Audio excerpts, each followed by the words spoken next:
Hello, everybody. I am Brandon Jones, and that is Ben Moore. Welcome to the Easy Allies Community Showcase for August 2020. Ben, chat is taking bets before we start. Do we think this will be over in 3.5 hours? Because Shenmue starts at 5:30. And as you know, Shenmue 3 supersedes all previous priorities here at Easy Allies. Well, We got 3.5. I've been with this company for 4 years. Here we go. And to say that we do things under time, I don't know if I could think of any instances where that's been the case. So I did have a relatively short episode of Cup of Jones this morning that I greatly enjoyed. Nice. Everyone is free to leave me questions on Cup of Jones, but it is kind of nice when I do get a little bit of a shorter episode. Here's what this is, folks. This is the Easy Allies Community Showcase. This is our $10 tier, patreon.com/easyallies. The good news is you don't even have to be a part of the tier to enjoy the showcase. You can watch a good portion of it, at least an hour, will just be me talking, Ben responding to a lot of comments that people left about what they've been playing in the month of this past month in July, stuff, conversation topics they want us. Morgan Mulholland's got 5 questions for you to answer specifically. I got a list of 10. I picked the 5 safest of the 10 questions. But then we got a bunch of really great photographs to look at. We got a bunch of screenshots, a lot of really great, potentially spoilery, but I couldn't tell because I haven't finished it, but a lot of beautiful Ghost of Tsushima screenshots to enjoy today. A lot of narratively focused Animal Crossing screenshots, but also photographs from around the world. We got some lovely animals in a zoo to look at today. A lot of really incredible music to listen to created by our lovely allies, and then a bunch of videos to wrap everything up. Some voiceover from Jesse Blue, of course. So we got media across all fronts, but we're going to kick it off with comments. If you would like to be a part of the Easy Allies Community Showcase, again, this is our $10 tier. You just got to sign up anytime during the month of August to be a part of the September showcase, but the deadline has passed. I put up a post at the end of the month. I will be making that post public for everyone to enjoy. So if you see anything that you liked, if you heard anything you liked, if you want to follow any of these YouTube channels or get more content from any of these people that produce stuff, you can go to patreon.com/easyallies. There are a bunch of show tabs on the top. One of them is Community Showcase. Click on that, and that will take you to all of the showcases, but specifically the very top one will be the August 2020 Community Showcase, where you can go and revisit all of this wonderful content that we're about to get into. Kicking off both Cup of Jones and the showcase today, Brandon K. Gann. I had quite the jumping around with my gaming this month. As I was processing The Last of Us Part 2, I still am to be honest, I tried out the third story DLC for Borderlands 3 Bounty of Blood.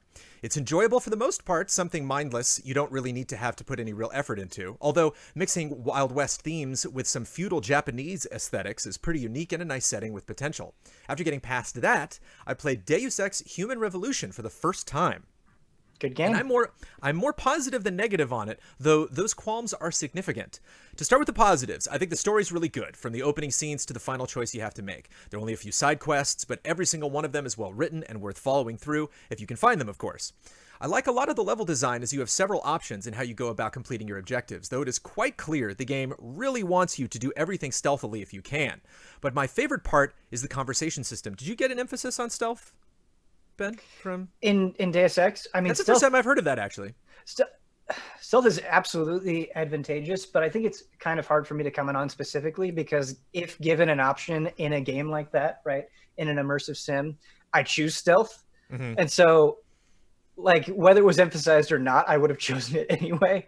So it's hard for me to comment on. And it's been, when did that game come out? It's been a long time since I've played Human Revolution.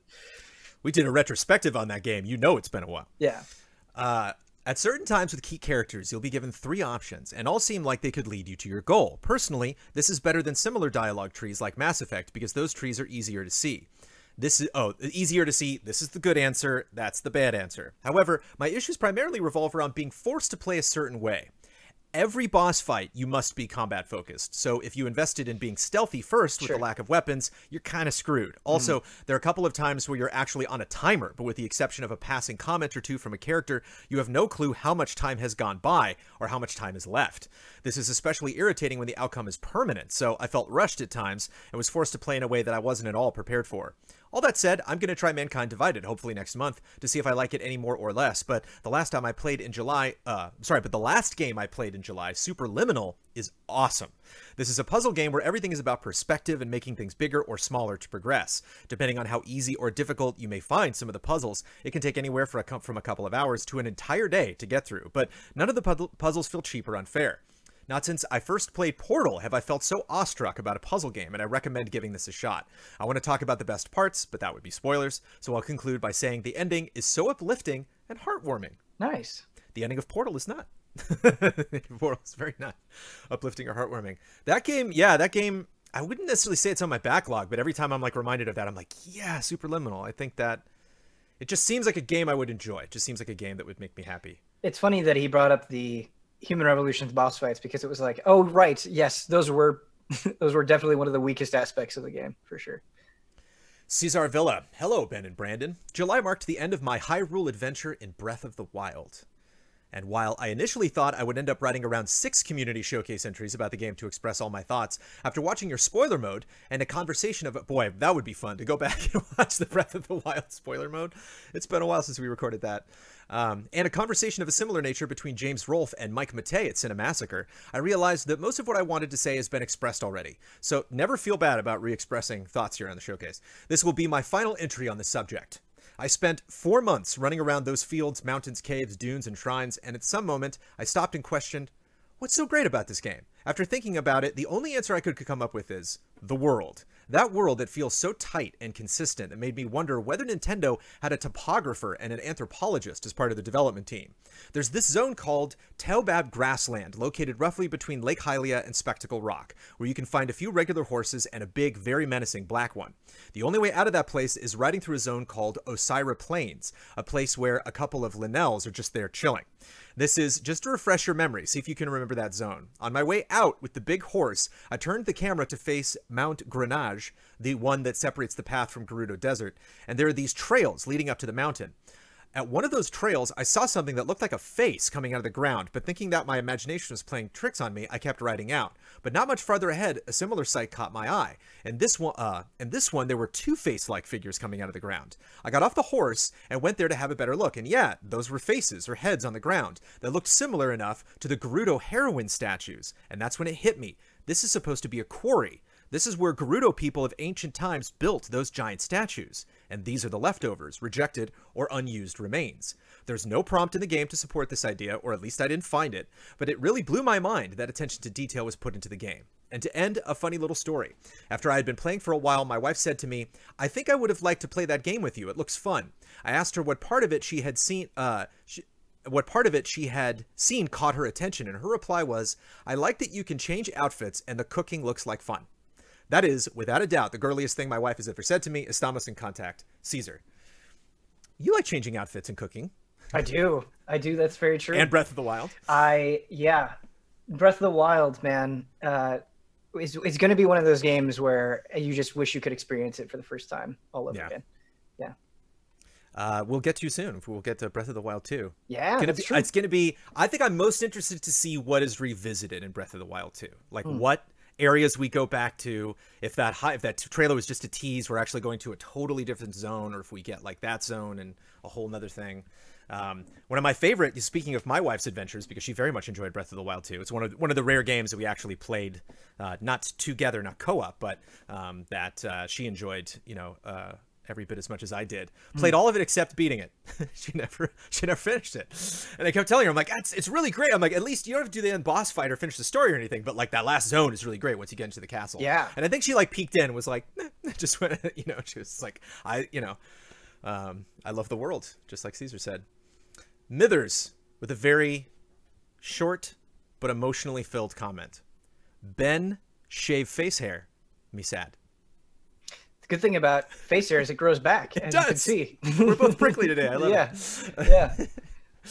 But I definitely reached a point with that beard where I was like, okay, it was amusing for a while.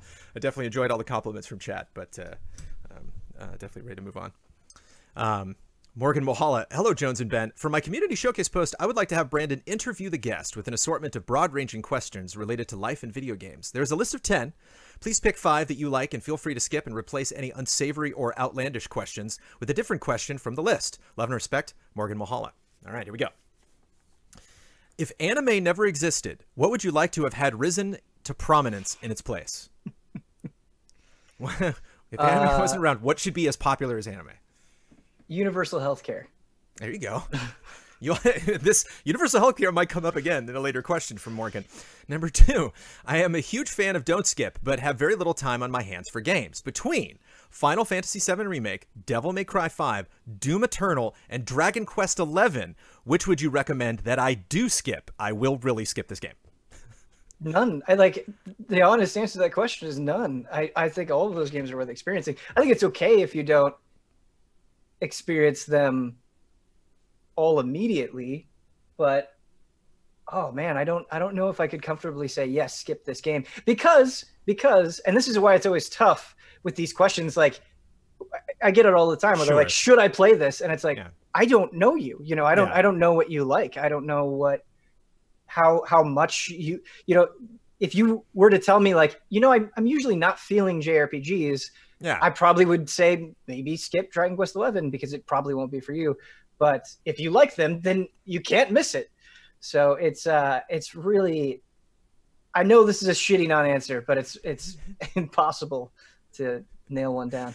I was going to say Dragon Quest. I mean, at first thought, I wasn't going to say it. My first thought was Dragon Quest XI just because it's the longest of all these games. Some of these games, you could probably play Doom Eternal and Devil May Cry 5 in the time it would take you just to beat Dragon Quest XI. But then after I thought that, it's like, but... once you get into it, you can't stop. Like it's such an inviting game. It's so much fun to get through. Right. Like if you come to me and you say story is the most important thing to me in video games, then I would say, well, you know, Doom Eternal is probably not your game then. Corn 7809 says Final Fantasy VII Remake by far. Number 3, I have been married for 9 years and was excited to hear about your matrimony through Easy A. It sounds like we married you. Is there any advice you would want young couples to consider for a fruitful marriage? Young couples to consider for a fruitful marriage. I think the thing that we learn or old couples. Is the more you share, the better off you are, right? So that comes through in a lot of ways, like just basic chores around the house. Like it's not good if one person is just doing the dishes all the time or whatever. Like you kind of need to find out a system that works for you in terms of responsibilities.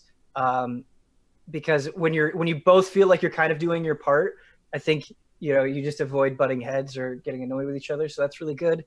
And sharing as much as you can. I mean, I'm incredibly lucky that Abby has gotten increasingly into games. We just played through all of Halo 1 together. That's so co-op. That's split screen. Yeah, and she gets sick. That is awesome. Like physically ill watching me play first-person shooters. So the fact that like she gave it a try and ended up loving it, you know, I adore Halo to pieces, and so it was really special. And so if you can, try to share as much as possible. Man and I have a good habit of making a big deal when the other one surprisingly does a chore. So if we like walk into a room and we're like, oh, I definitely like make a huge deal about it. One is the baby dishes. So all the bottles are like their own specific type of dish, and those have to be sterilized. So we have like bags that you got to put water in, you put them in the microwave, and then they're like super hot when you get them out. And so you got to like let them sit for a little bit. And then we have a little rack that you like stack them up on. And so whenever one of us comes in the kitchen, it's just like, hey, like, is Milo going to get up from his nap? And we'll see like the baby dish is done. It's like, oh. So that's the worst when you like do a favor for your spouse and they like don't notice, don't recognize, don't say anything. You're like, oh, come on. Yeah. But you don't want to be like, I don't know if you've noticed, but I folded the laundry. Right. What is your wildest desire for the Metal Gear franchise moving forward? If that is such a thing. Yeah. To exist. That it does not aggressively try to taint my memory of my favorite franchise. Either do something incredible or leave it alone. I would totally be okay if there were no more Metal Gear games. Do you think that world peace is possible in your lifetime? Why or why not? Ooh.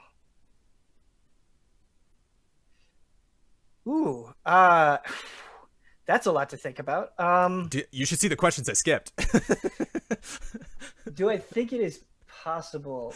Realistically, no. But yeah, I think people's is people's. Right. People are people, and we have, you know, so much history to look back on where that is not the case. I wouldn't say things are in a good spot right now, but I think I'm also the kind of person where I think at least a small part of you, I think it's good to be rational, right, and cynical when appropriate. But I think a small part of you has to hope for things to get better. Otherwise, you're just going to be miserable all the time. Just play Final Fantasy VII Remake. Yeah. Alexander Zirianov. Hello, Ben and Brandon. Today I've decided to describe how I'm picking which next-gen console to buy first. I wonder whether the DualShock is playable on the PS5 games, factored into Alexander's decision.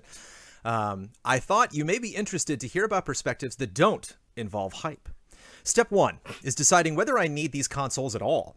I don't compare desire indexes here, I just need a reason to own each system. Do I need an Xbox Series X? Yes, because some Game Pass games aren't available on Game Pass for PC. Do I need PS5? Yes, because there will be some PS5 exclusives I'll want to play. Step 2 is deciding how much I'm willing to pay. This is where I assess the value of each system. Xbox Series X is more powerful, so third-party games will look better on Xbox. And with Game Pass, many games will be available for free. Obviously, both of these arguments lose value because I have a good PC, and I will use it for every multi-platform title I can. But Game Pass for PC doesn't get everything, so I expect to use Xbox a lot during the next generation. And I'll be saving a lot of money doing so. That's why Xbox Series X is worth $600 for me. Now let's consider PS5. PlayStation Now is unavailable in my region. Faster SSD, haptic, and 3D sound may be great features, but I'm still unconvinced that they will be widely supported post-launch. So right now, I don't factor them in. However, I do factor the cost of PlayStation exclusives. They are the most expensive games in my region. Also, last year, Call of Duty Modern Warfare wasn't released on PS4 in my region. It was released on Xbox One and PC. And this month, it was excluded from the PS Plus lineup. Sony didn't explain this action. They simply pretend that this game doesn't exist.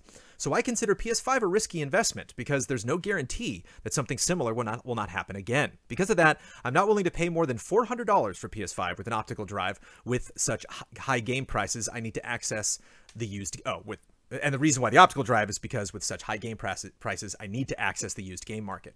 But if I see some value in faster SSD, haptic, or 3D sound later, the amount I'm willing to pay may go up. Finally, step 3 is prioritizing purchases.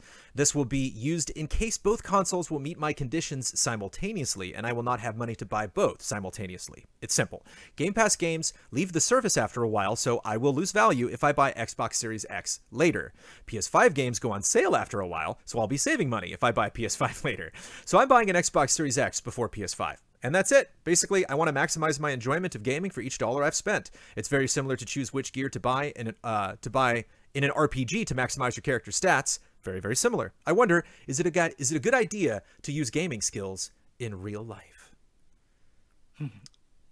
Alexander Zirianov demonstrates skills in this regard that I don't even have in some video games I play. Like, he's very, very meticulous when it comes to organizing things, and I definitely appreciate that approach. Yeah, I think what I appreciate most about this post is I have an inkling, perhaps, of how Alexander plays games, right? Like, I think he is somebody that is definitely like poring over stats and looking at gear very meticulously, very methodical, which, especially in something like an RPG, right? Super pays off. Ben, you know what you've been doing to me during this gen? You've been getting me into that PC there, because I got the PC when everybody moved out of the garage. Yeah. And just some games have just been popping up. I got just finished Super Hot Mind Control Elite, which I was like, yeah, sure, let me play that on PC. Yeah. And I just got a PC that I have no time to play. I don't know why the hell I bought this, but it's just I've always wanted to play it, and I was like, after this amount of time, I want this game to look as good as it possibly can. Dragon Age Inquisition. Nice. Which I jumped in. I think I played for about an hour or two. Yeah, definitely considering that. It would not even be a thought. I wouldn't not play games that were on PC, but I just loved the accessibility of a console. I think one of the biggest things is we do so much work that I just kind of want to do this when I play video games. Oh, sure. Okay, and now I'm back to work. Whereas sometimes when I'm sitting at this desk staring at this monitor, it's like, no, I'm working. Yeah, I would definitely say in 2020, I've played as much on PC as I possibly can, and I've been really getting into Destiny 2 again recently. I'm dangerously close to total addiction, and it's just like, wow, not being limited to 30 frames a second and being able to play with mouse and keyboard is transformative. The way you describe that, it's like a tier in Destiny, like total addiction. You're like, oh, I made it. Oh man, it's at the right level. No, there are definitely tiers of Destiny addiction, I feel like, and It's not good. The addiction, not Destiny. So, yeah. I really enjoy the PC support, the PC enthusiasm that comes from you, Ben, in the Codes channel on Easy Allies Slack. When Blood will be like, oh, so this thing came through, and you're like, oh, sure, I'll check that out. And he's like, what platform? And you're like, PC, baby. Yeah. Yep. So if possible, PC. Come on. PC every time. Axel. Hey, Brandon and Ben. Once again, I am here to present the results of the forum's GOTY votes. This time for the year 2010. You ready? A decade ago. We're going back. Quick recap of the rules. We all rank our favorite games of the year with 1 to 4 earning 5, 4, 3, and 2 points respectively, plus up to 4 optional honorable mentions getting 1 point each.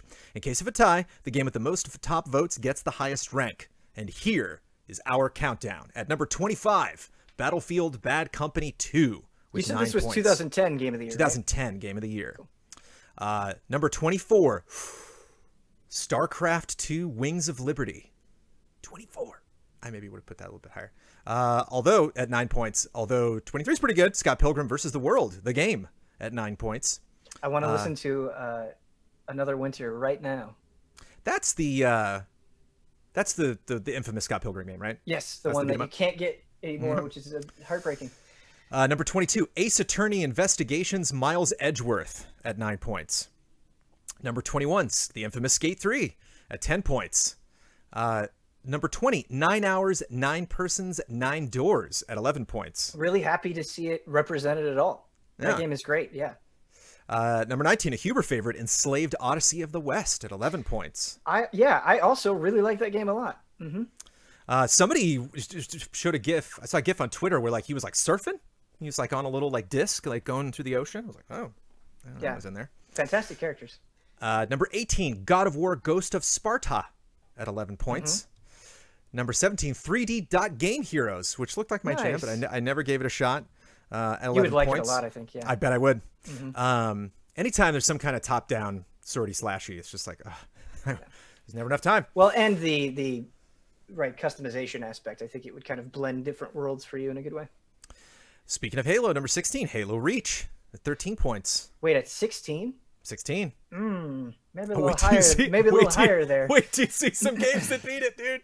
There's number 10 is really? Okay. We'll get there. We'll get there.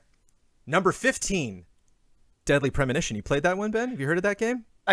Deadly Premonition being at number 15 makes me proud of the Easy Allies community. They get it.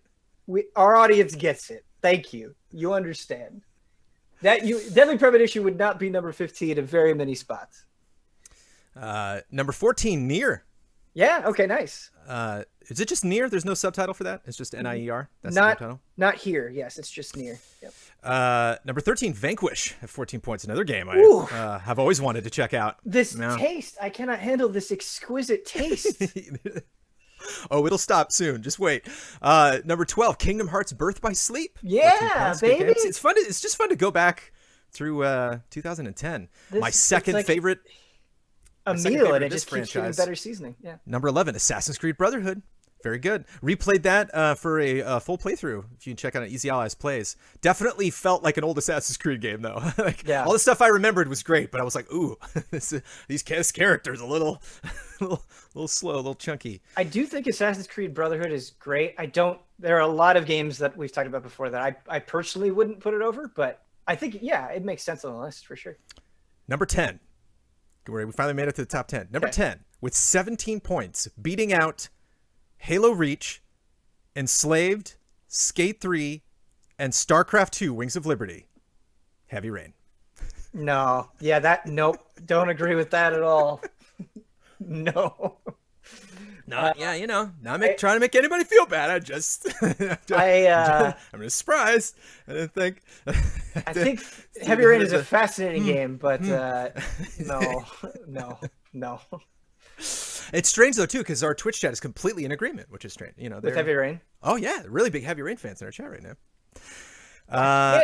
I'm not looking at chat, so I can't tell if you're serious or not. But I am not serious. Okay.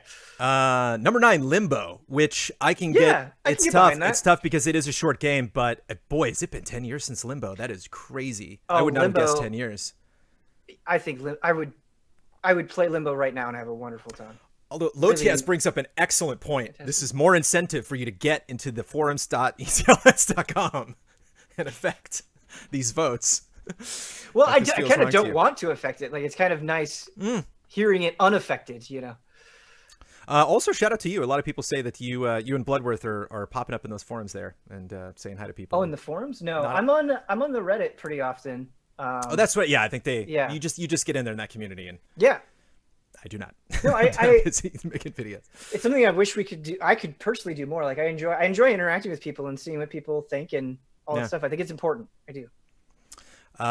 Number 8, Donkey Kong Country Returns. Yeah. Never played it, but I can get down with that at 20 points. Yeah, definitely. Fantastic game. Number 7, Pokemon Heart Gold and Soul Silver at 22 points. Brandon, I very much enjoy Pokemon, and this is I loved Gen 2. I have a lot of fond memories of Gen 2, but have not played Heart Gold and Soul Silver, and need to make it a point because people just sing the praises of this game so much. Yeah, for some reason, before I finally played a Pokemon game, I just had this idea that like every Pokemon game came out in the 90s, like all of them. You know, it just the idea that Pokemon games there's still some games like this that I just thought were way farther back. Well, Brandon, they were just not on my radar.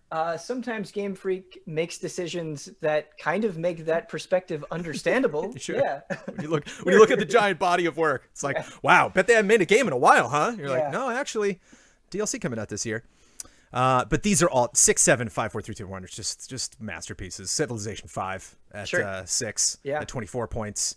Number 5, God of War 3 at 32 points. Number 4, what I would have thought, I think it was definitely, if this is a GT list back in the day, this would be number 1. Wait, real quick. I like God of War 3, and I think it's a great game. I like it less than a lot of the other God of War games. Like, it's not, I don't know. I have more problems with God of War 3 than I do like God of War 2 or even God of War 1. I probably hold in higher regard in God of War 3. It'd be fun to, that's a series, right? Where like those games came out sometimes so separated from each other. It'd be fun to do a back-to-back playthrough and really solidify your thoughts in the series. Adam Hench asks, will New Vegas make the cut?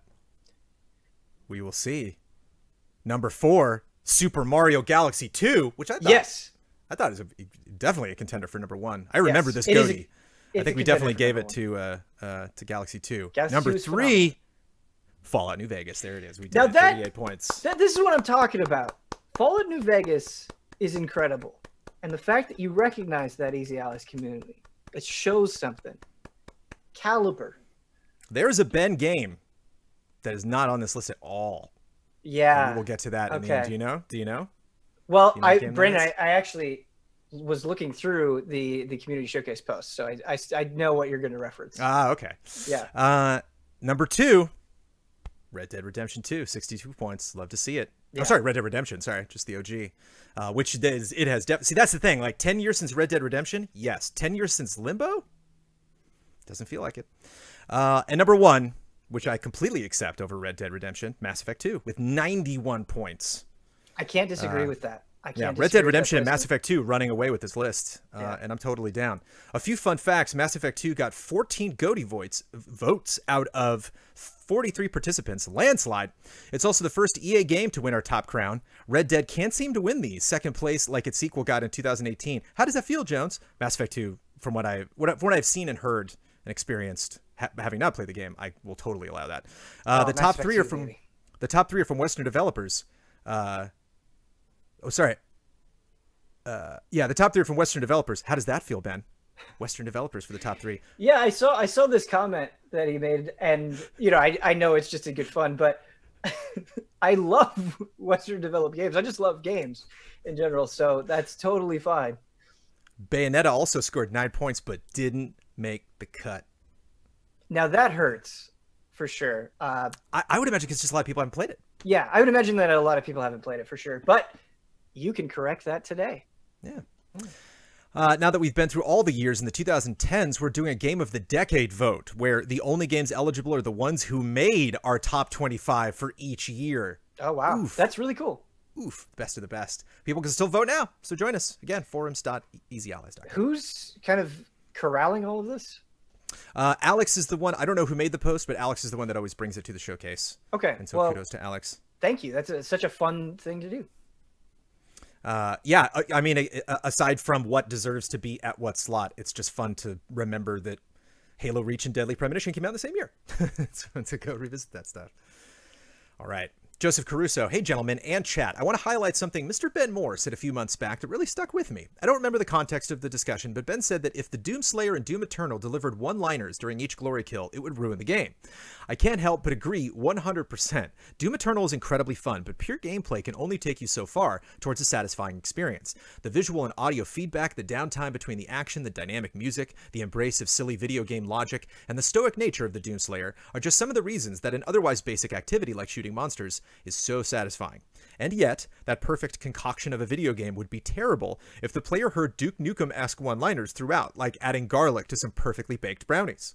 Frankly, I think a lot of games would benefit from having less. The Last of Us Part 2 is fantastic, but it could be at least a little shorter. Olivia in Paper Mario and the Origami King has some funny lines, but my god, she needs to stop talking every few steps. I'm not saying any of this is easy. Finding the right balance in anything creative is a very fine line, but determining what not to add is probably even more important than determining what to add. As Miles Davis said, it's not the notes you play, it's the notes you don't play. Quick change of subject. My girlfriend moved in with me 2 months ago, and since she is usually watching me when I play video games, I'm finding that I'm rarely choosing to play grindy titles like Ghosts of Tsushima or Paper Mario, especially after playing through something as engrossing and engaging as The Last of Us Part 2. Most other titles feel almost selfish to play when she's watching. I'm sure it's a sensation the two of you are familiar with since you have to consider entertaining your Twitch audience. Bah. Or your wife who may not be this enthusiastic about video games. Any suggestions on play habits or ways to keep things fun for a small audience when playing a repetitive game? Hoping to see one more betting special for Gamescom. Thanks so much for still providing us with content during quarantine, Joe. Is there anything? Does Abby watch you just play anything without participating? And no. So he brings up points that are very relevant to my situation. Want to touch on Paper Mario really quick because Olivia constantly interrupting you, especially at the beginning, was something that annoyed me. But Abby's trying to play through Origami King on her own as well. And she's like, yeah, I get why you're complaining about this, but as somebody who's never played this type of game, I actually really like how much it's holding my hand. So I was like, oh, that's an interesting perspective. As far as, yeah, there are things that Abby does not like to watch. She hates watching fighting games. Absolutely hates it. Tries, really gives it an effort, but because there isn't a story there, right, and she isn't engaging with the mechanics directly, I think it's just uninteresting for her, so that happens. But with grindy games, right, if you want to share that with somebody, it's a perfect opportunity to just kind of like zone out and talk about whatever, right? Yeah. So if you just need like space to chill, you don't have to talk about the game. You don't have to give the game your full attention if you're just hanging out with somebody, and that can be a ton of fun as well.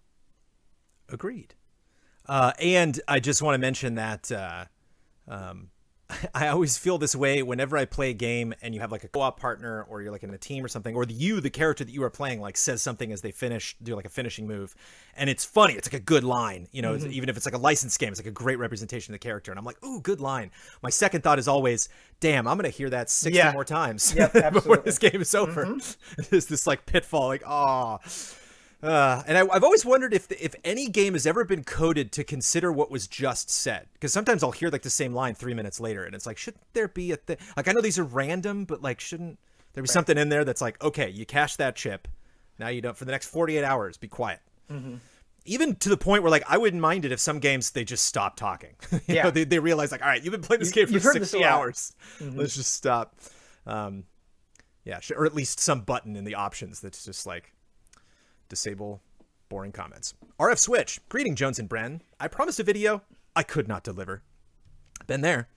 The last several months have been extremely rough. I had a fallout with my now former best friend. Bummer. I'm trying to estrange myself from my family. I had my second panic attack ever at the beginning of July. Those are not fun. And dealing with my crippling autophobia, fear of oneself, has kind of taken the wind out of my sails. Mwah. To RF Switch. I apologize you have to deal with all of that. That said, I figure I'll use my showcase post to talk about my panic attack since it comes with good advice for everyone in these trying times. I noticed this with my last panic attack as well. See the last showcase Ben was on, incidentally.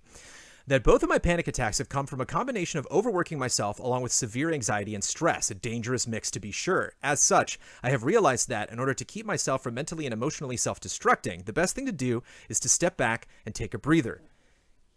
Seriously, everyone, take a break. Rest is important for your physical, mental, and emotional well-being and is not something that should be taken lightly. It also helps to have a good therapist to talk to and or a good support network such as friends who you can talk to when things get extremely difficult. The world is chaos at best and a hellscape at worst. The only way we can get through all of this is to ensure our minds are sharp and our hearts are healthy. So do yourself a favor, take a long rest, and recover some of your internal energy. You're going to need it for the long road ahead. Love and respect, RF Switch. P.S. I'm still working on the video drawings for the showcase. In spite of all of this, please understand.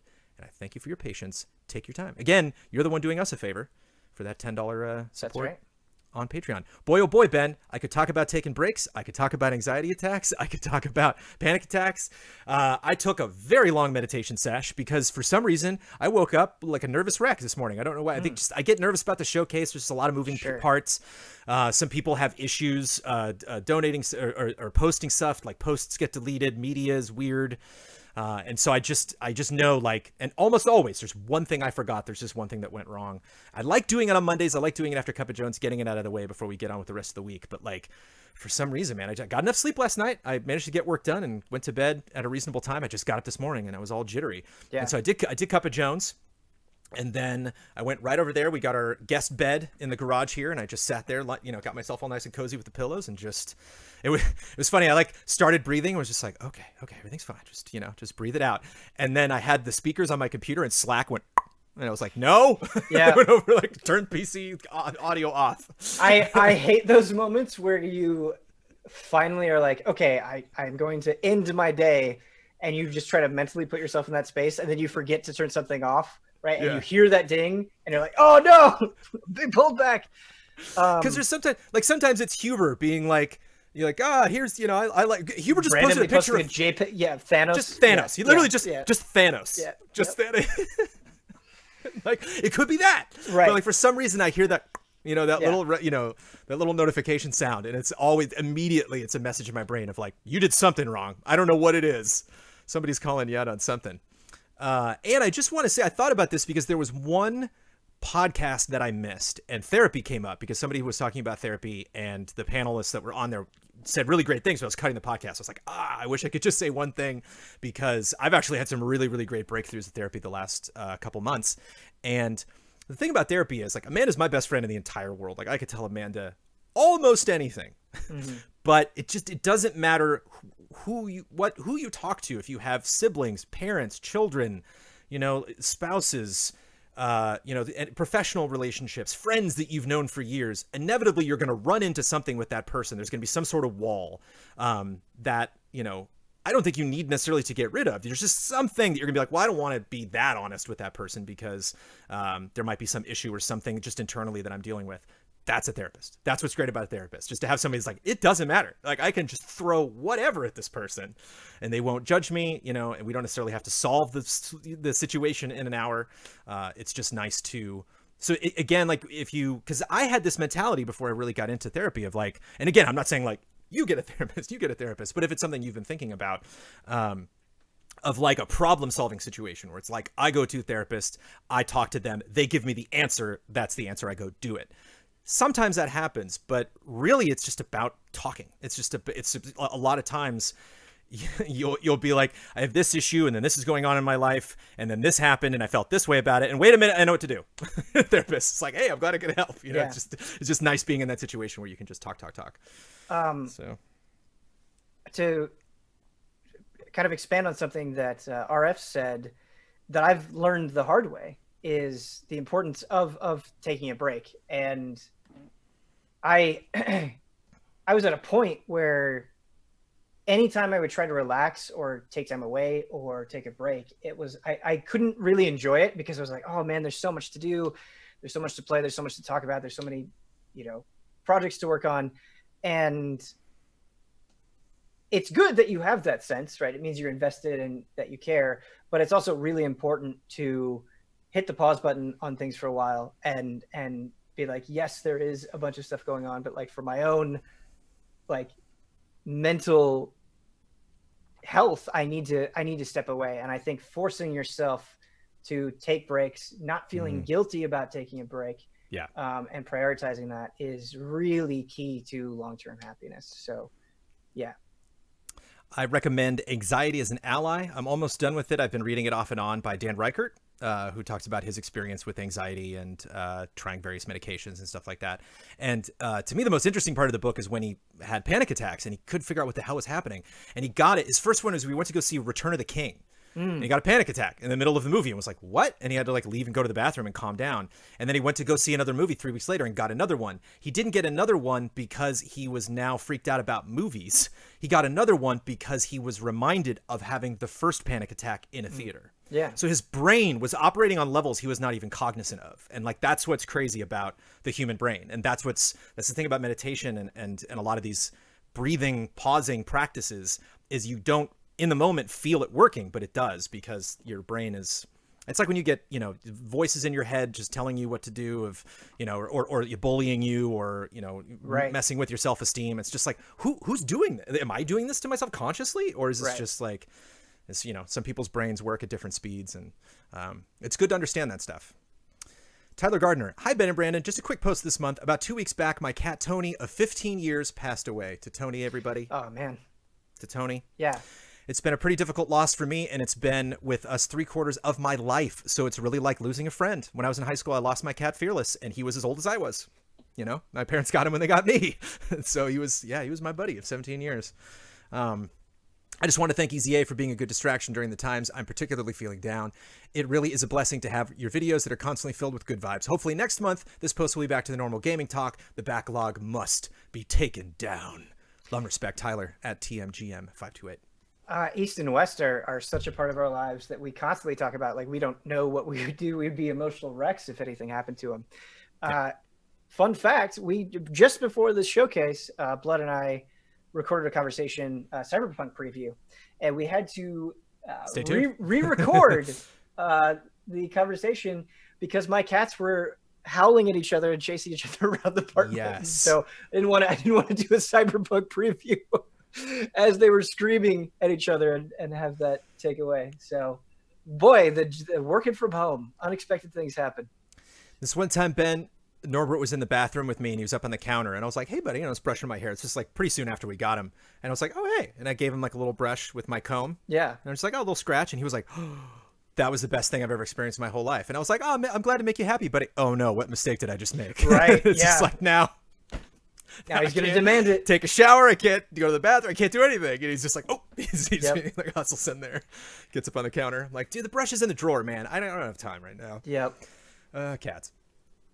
Hey, stay tuned to go back to Easy Allies. I don't know if was it up on Easy Allies Plays, or do you just have to check the highlight on Twitch? But the Damiani cloud stream. If you want some quality cat content, go back.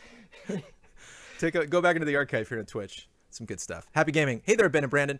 This month, I've been continuing my expeditions through the Mega Man franchise for my next podcast episode. I have officially played through Mega Man X 1 through 8, all original Mega Man games except for 7 and 11, and I just started on Mega Man 0. It's been an absolute delight, minus the stinkers like X7 and X8. I've written a review for each game in the X line as I've gone through on the EZA forums. Another reason to check those out. When Mega Man is done right, there is a certain satisfying, unequivocally primal itch that the games scratch. When they are bad, the hurt is emphasized because of how good the highs of the franchise are. To quote my negative review and closing thoughts of X7, quote, X7 is like a bad tattoo. It's that mistake we have to live with the story that felt like the right thing at a different time, a growing pain we can look at and know that we've grown up past the point of that mistake and try our very best to laugh it off as a different time in our lives. I love Mega Man. I hate X7. In between those highs and lows of Mega Man, I've also played through and reviewed Detention, a small Taiwanese horror game by the same developers of the now banned Devotion. It's funny, I was like, Detention, isn't that game that got banned? Oh no, same developer, different game. While it's evident that it's made with a small budget and crew, I honestly feel like it shines despite its flaws. Hey, low-budget horror games are some of the best ones, because they are unflinching. In my review, I called it the best Silent Hill game to come out in over a decade. Detention really nails its psychological horror atmosphere, being set in a terrifying time in Taiwanese history called White Terror, where the country was under martial law. It has a scary feeling of place and history that's unlike most games I've ever played.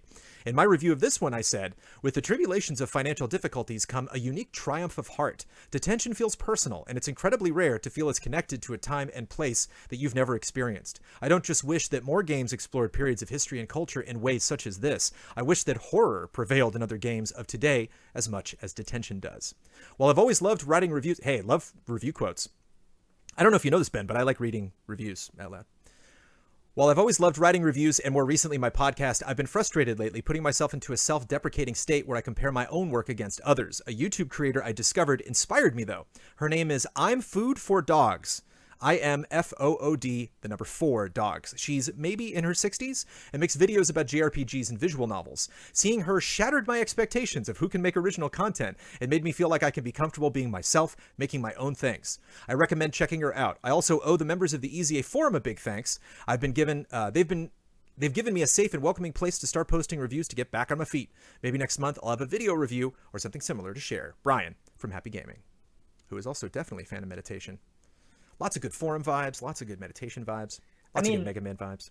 As somebody who's written reviews professionally for like coming up on a decade now, just hearing the way that you were talking about Mega Man and detention, like you are clearly capable of evoking the feeling of a game, and that's better than a lot of people can do. Like I would really stick with it. I think you've got something there. Master Pants. Hi, Easy Allies. First, can I ask, has Ben checked out a game called Other Side? No, I've not. It's a cool, mature-themed XCOM RPG-style game with a nice metal soundtrack.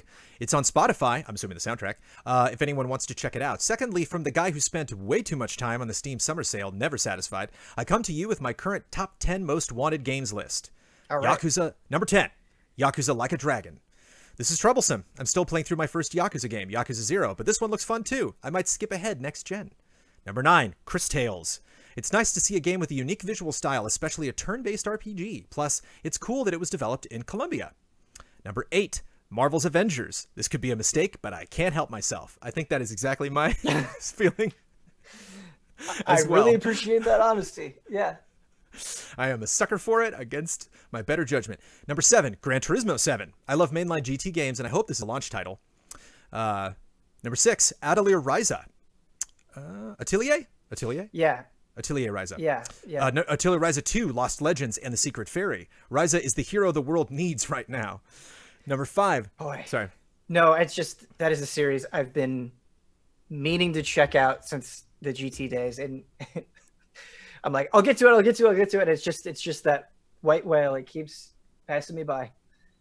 Cyberpunk 2077. Hope for Cyberpunk is still in the oven, slowly cooking those genital customizations. Number 4. He did that for me. Yeah.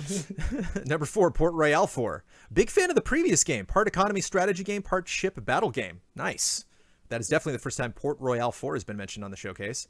Number 3, Windbound. Has a Breath of the Wild style to it. Looks like it's focused on building a raft, surviving and exploring islands to get home to your shipwreck. Don't know much about it besides how cool it looks from the trailers, and it comes out on August 2nd. Or comes out in August, sorry. Number 2, Test Drive Unlimited Solar Crown. This was the series that Forza Horizon basically copied everything from, except TDU still does many things better than Forza Horizon does. Can you buy a house with a cat and sit on the couch with said cat and look at a picture on the wall that you took of said cat in Forza Horizon? Nope, you can't. I wonder if he saw the cat posts earlier or if he just knew the company that he would be in. Yeah. And number 1, Halo Infinite. Aside from some of the graphics, I thought the demo looked great and sounded great too. I have faith that the visuals will improve some before launch, but I wouldn't mind even if they didn't. There's still a lot unknown, but I was satisfied with the new direction in gameplay. Excited for the multiplayer too, which could be huge now that it's free for everyone. That's it. Thanks for listening, and keep up the good work at Easy Allies. I like how eclectic that list is. Yes. I like that some of that number 2, and there's just a lot of stuff at Test Drive and a lot of stuff that you wouldn't normally see on a typical boring Easy Allies anticipated countdown.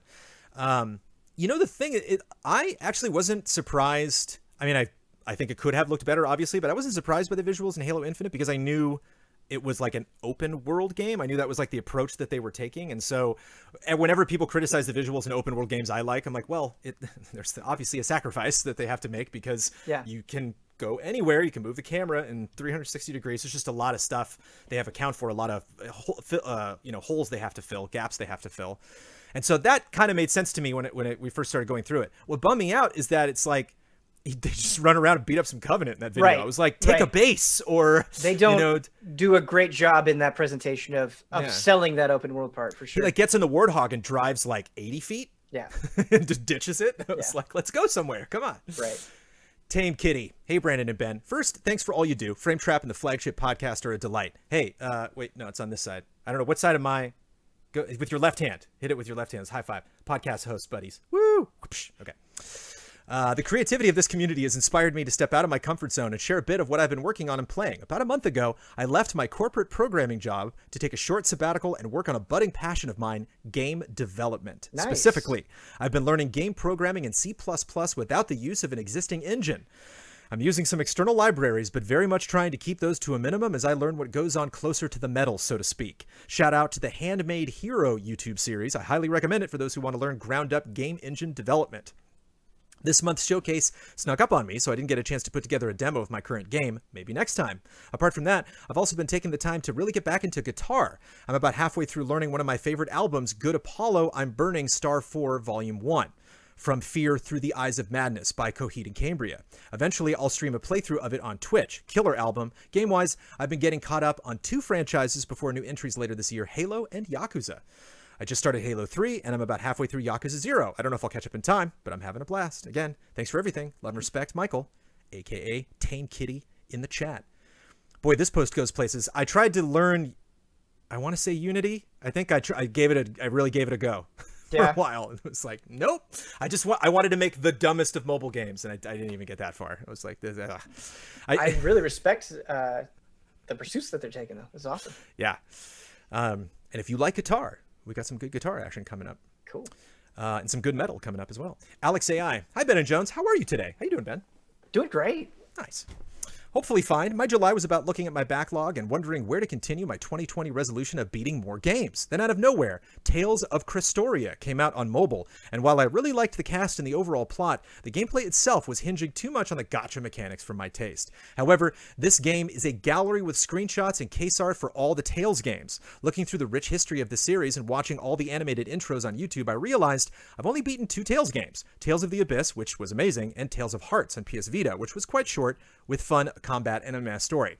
I've tried Tales of Fantasia, but did not get past the middle at that age time. My attempt at Tales of Zestiria fell short as the combat did not click with me. I've almost beaten Tales of Destiny and Vesperia, but both times life happened and I did not return to them. Yet, there I was, thinking which one to try, and my choice was Tales of Symphonia on Steam. As I write this post, I've reached the half point of the game and gotten the last party member. This time, I really learned to appreciate the Tales formula. Many people like Symphonia. I think the story is okay, but nothing great so far. I don't love the party, yet I still like them overall. It took quite a lot of boss battles and deaths to finally get the combat rhythm, and it was worth it. The game made me realize the value of spending time to learn things, something that seemed so obvious back in the school days, and a feeling that I somehow lost over the years in a full-time job. Breaking down your own brain and its patterns and learning new ones is just fun, and it also helps that the Tales games have a grading system for battles so that you can see yourself improve. That's it for now. Hope you guys have a great August. Love and respect, Alex. P.S. I can only hope that one day Benjamin Moore will light the torch that is Shining Force 2, or simply stream it, in order to reignite the passion for this game and pave the road to its remaster.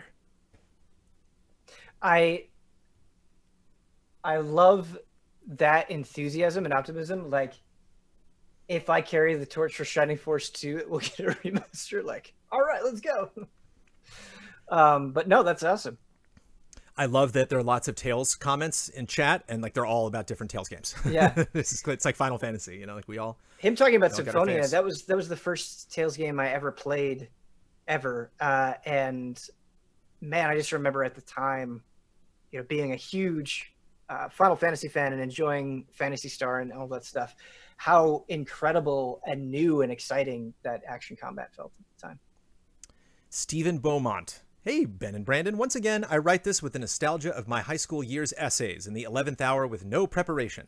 This month was The Last of Us and Ghost of Tsushima. In our game club, we had 2 massive discussions coming in around 6 hours total, and we still rushed the final few hours of the game. I can't say how much I appreciate Mecha Rekka, Snaplink, and Zora Caviar for welcoming me into their community and cultivating such a great group of people who have open discussions with. Last of Us 2 is a game that needs to be discussed with people. As we talked, we were still figuring out new reads and analogies sprinkled through the narrative, and it was definitely one of the best conversations I have had in my life. All of us had little gripes with the game, but after such a gargantuan discussion, all of us seemed to come with the same conclusion. This game is a masterpiece. This game requires empathy to be played. It'll hurt you when it wants to hurt you, and lift you up when you need respite. I could go on for days with a willing ear about this game, but there was more to play. I dipped into the first chapter of Crosscode, which has amazing gameplay, but I found myself skipping the dialogue once the initial "you are in a video game" jokes wore off. I was looking forward to get back into it, but the Samurai Standoff Simulator came out and my body was ready. Ghost of Tsushima is pure visual and gameplay comfort food. A gorgeous game with a compelling narrative and some satisfying and quite easy to master controls makes this my enjoyable game of 2020. The inclusion of lethal mode has made the game's laughable difficulty so much more interesting as well. I have 100%ed the first 2 maps and look forward to Act 3. Love and respect, Stephen Beaumont. This game didn't need to be higher on my list of stuff that I needed to play, but just like the more people talk about it, I'm like, it's just so my jam. Yeah, we just did the spoiler mode for Ghost of Tsushima, Brad, Huber, and I it's always weird promoting stuff, but I really do think it's a wonderful conversation, and I think we really dig into a lot of the best parts of that game and get excited about them. And it was just like there was an energy in that conversation that was fun to be a part of. Jason A. Sackle. There's a lot I could talk about this month. We'll see how much I fit in before the word counter hits 500. And, well, I probably already wasted about 30. Yeah, about that. Ghost of Tsushima was a game I was looking forward to. Uh-oh. Been in the mood for a samurai game lately, especially with how great the Wano arc in One Piece has been. Even decided to watch Yojimbo the day before it came out in anticipation. Such a great movie. Yoshiro Mifune is so great in it. Anywho, Ghost of Tsushima was sure a pretty game. I played the game in Japanese. How could I not? I mean, I turned that off right away because they're speaking English. Then, like, it's when they speak Japanese, their lips aren't saying the Japanese words, and I was like, that's messing with my head, which was a bummer. I was looking forward to playing that in Japanese. I might make the swap later. Kazuya Nakai providing the voice for Jin was simply excellent. They had a lot of good voice actors. It was a pleasant surprise to hear Kappei Yamaguchi pop up as the voice of Taka. The game sure does have some jank, though. I haven't clipped and tweeted oddities in a game this much since Spider-Man. I was going to say, he ran into issues with Spider-Man that I never even came close to seeing, but I certainly enjoyed all those tweets. Anywho, the aesthetic of the game is just perfect. The music blended in so well with the world, with the use of the koto, the shakuhachi, the shamisen. After finishing battles, hearing the bang-bang of the shamisen is just too good. You could tell that they really did a lot of research. The duels, especially in the second area in the various locations, were simply awesome. I loved the haiku spots. I love that stuff. The options you get to make them, and the little scene that plays once you've made your selection is so good. Not only were the locations for the duels unique, but the characters themselves for those one-off battles had such different personalities. In the end, I had a lot of fun with the game. I also decided to give Modern Warfare 2 a shot. Changing lanes, a shot since it became available on PS Plus. I haven't played a first-person shooter that wasn't VR in years. They aren't my cup of tea, but I get curious to revisit to see if anything has changed for me. It was fine, just still not my thing. I wasn't expecting anything from the story, so it didn't disappoint me there. I thought he was going to dig... He said was a game I was looking forward to, so I was scared. Just knowing Sackle and his comments, man, he can just dig into a game like nobody else. So I thought, that was okay. I still feel good about Tsushima. I also got into the Fall Guys beta. Now that game is more my jam. Played a few rounds during my lunch hour after eating and even got a win before the hour was up. I'm ready to just play the hell out of it. I think coming out on PS Plus is such a great call. It may end up being my game of the year. I'm really not that picky. Looking forwards to the future. Really not that picky. Come on now. There isn't really anything else I'm looking forward to before the next generation of consoles come out. I'm ready for Kena, Bridge of Spirits, and Spider-Man Miles Morales. I do still need to get the Platinum in Monster Hunter World Iceborne. I only have 3 crowns left, if I remember correctly. I also really need to dive back into Dreams, especially with the VR edition. Yeah, I have not touched Dreams since they've added VR. Surprised that they just added it. Just one day, it was just poof, it was there. But yeah, and if you're looking for Fall Guys content, we're streaming that, group streaming that tomorrow night. Shout out to Yoko Taro with the double dip, the rare community showcase double dip, because shout out to Yoko Taro has 2 accounts on Patreon. So there's 2 $10 donations made to Easy Allies that month. Not something I recommend. But I will give shout out to Yoko Taro this because they are a regular submitter, and this is a good post to get out there. Hi, Ben and Jones. I was inspired by Kyle's Don't Call Me Mama streams last year, and I would like to call out to anyone in the EZA community interested in contributing to development of a video game I've recently started working on in Unity, Veramon Predator/Prey. I will draw heavy inspiration from Pokemon. The setting is in a world where animals of extraordinary ability are referred to as variable monsters, or Veramon. And 2 developed nations stand on the brink of an all-out war. They harness the power of Veramon not only to build their societies, but also as living weapons. Veramon technicians, or VTs, are tasked with handling these powerful creatures. What type of VT will you be as you struggle for survival? Currently, I'm looking for concept artists, 3D modelers and animators, composers, and writers. My contribution will be on the programming side. Any work done will be paid for, and rates are negotiable. Since this project is in the earliest stages of development will likely take years. I'm not expecting any long-term commitments, but would like to build a team and hopefully one day a proper company. I've spoken to a few community members and will be reaching out to them again, but I would love to know if there's anyone else I missed in the sea of allies. Since I am financing the project out of my own pocket, there's a limit to how much external help I can afford. Once I have a prototype, I may seek external funding through Kickstarter or the like. That's awesome that you want to get a prototype together before you do that. A lot of Kickstarter games don't do that. I'm targeting PC and Mac for development. If you are interested in joining this project in any capacity, you can message me on Twitch. Shout out to Yoko Taro with underscores between all of those, regular spelling. Shout out to Yoko Taro. In the EZA forums or by email at projectvariablemonsters, regular spelling, all one word, projectvariablemonsters@gmail.com. Thank you. Quite the ambition. I respect it. Mm-hmm. Again, must repeat. I tried Unity and failed. Tomas Lara, hi, I hope you're doing very well. Here in Chile, things are still rough with the pandemic, but hopefully it will get much better when the winter ends. I want to give a shout out to Crosscode. It finally got a console release for all platforms, and it's a great action RPG. It really feels unique in its setting and combat. It recently had performance issues on Switch, but thankfully a patch already solved that issue last week. Don't skip. Next, I want to thank Ben for his Persona 5 streams. Such good vibes with a very special game that it has been a bit dismissed due to being some sort of expansion to an already 10 out of 10 game. There is really a ton of new and exciting stuff. The new arc is easily my favorite of the entire game. I can't wait for the moment some of the exciting new content starts to show up on the streams. That's all. Stay safe, everyone. Amor y respeto, Tomas. Man, the Persona 5 streams have been so much fun, and that was actually something where I wasn't planning on doing it the way that I was, where, you know, trying to maybe move away from long JRPG streams and try different things, but it's kind of been a unique position where it's like, well, I've already played all of Persona 5, you know, and I know it reasonably well, and that kind of creates space where it can be more casual, and they really are just the chillest streams, where we're just kind of cracking jokes and having fun and talking about a bunch of different stuff. And I think just the atmosphere that has kind of come out of those streams has made me really want to continue it. So, but you have not played this. So you haven't played this version yet. Haven't played Royal, no. But I mean, it shares a lot of content, obviously, with Persona 5. Yeah. Do you know a lot of the stuff that's coming? Do you know a lot of the surprise stuff? Like no. I mean, okay. You can even see this on stream. Like, I'll be like, "Is this new?" And then she'll be like, "Yeah, that's new." And I'll be like, "Whoa!" It's great. It's great to have chat there. Yeah, and so it's kind of the best of both worlds, right? Where a lot of story beats are very familiar, but then you also get plenty of, "Oh wow, this is new and really cool." You kind of get both. Our final comment that I will read, and then we'll get into some media from XWF Outlaw. And shout out to XWF Outlaw. Patreon was being nothing but cruel to our boy XWF and deleting his comment every single time he tried to post it. But then he reached out to us and got it to us. So thank you. And just if anybody, again, if you have issues via Patreon likes to delete stuff. We have other, you can send a, just let us know you're having issues. Then we can reach out to you through Patreon. You can send us a message. We check that stuff every day.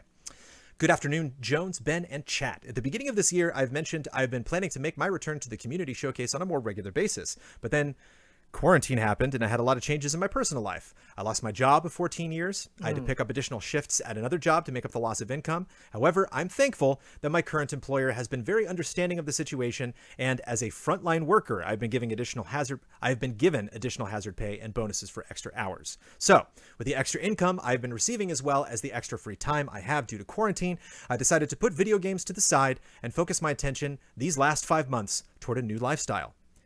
I became a weeb. Oh, okay. I wasn't expecting that. That hit hard. Okay, nice. It all started back in late February, a few weeks before lockdowns began. I went to my local theater and watched My Hero Academia Movie 2 Heroes Rising. Hey, Troop has been watching a lot more cartoons and anime to get her, like, because she's auditioning for this stuff, you know, so she's like, I just need to have more experience, and very into Kipo, I think, is the one she's watching right now, but she watched the first season of My Hero and loved it. Now, keep in mind, I had gone in blind, having never watched a single episode of the series, with no idea or investment for any of the characters or story. Well, long story short, I was instantly addicted. As it turns out, I got a 30-day trial of Funimation Now at the screening, so I had no excuse not to watch this show. Between March and May, I consumed all 4 seasons, the first movie in both sub and dub, 88 episodes, Bakugo is Best Boy, and Sue is Best Girl. Wait, he watched the whole series sub and dub? Or just the movies? The quote is, between March and May, I consumed all 4 seasons plus the first movie in both sub and dub. Wow. Okay. That's dedication. 88 episodes. There you go. Bakugo's Best Boy and Sue is Best Girl. No ships. So after being bitten by the otaku bug and still writing my MHA, I needed a new show to get my fix from. Here's a compiled list of all the shows I have started or completed at the time of this post. Number 1, GTO, Great Tacher Onizuka. 43 episodes, dub. Number 2, Beastars. 12 episodes, sub and dub. Legoshi is my spirit animal. Number 3, Space Dandy. 18 episodes, dub, ongoing. Number 4, Welcome to the NHK. 24 episodes, dub and sub. Number 5, Keep Your Hands Off Eizouken. 4 episodes, sub, ongoing. Number 6, Goblin Slayer. 13 episodes, sub. Number 7, Wotakai. Love is Hard for Otaku, 12 episodes, sub. I have since begun reading the manga. And finally, my current obsession, Haikyuu? H-A-I-K-U-Y-U-U, exclamation point, 45 episodes, sub and dub, ongoing. A special shout out to fellow community ally Megan Linhart for championing this series and turning me onto it. I wasn't completely sold at first to the concept of a shonen centered around volleyball, not a fan, but over time you become invested in these teams of lovable goobers as they take on life lessons, hardship, heartbreak, and the raw determination to reach the mountaintop.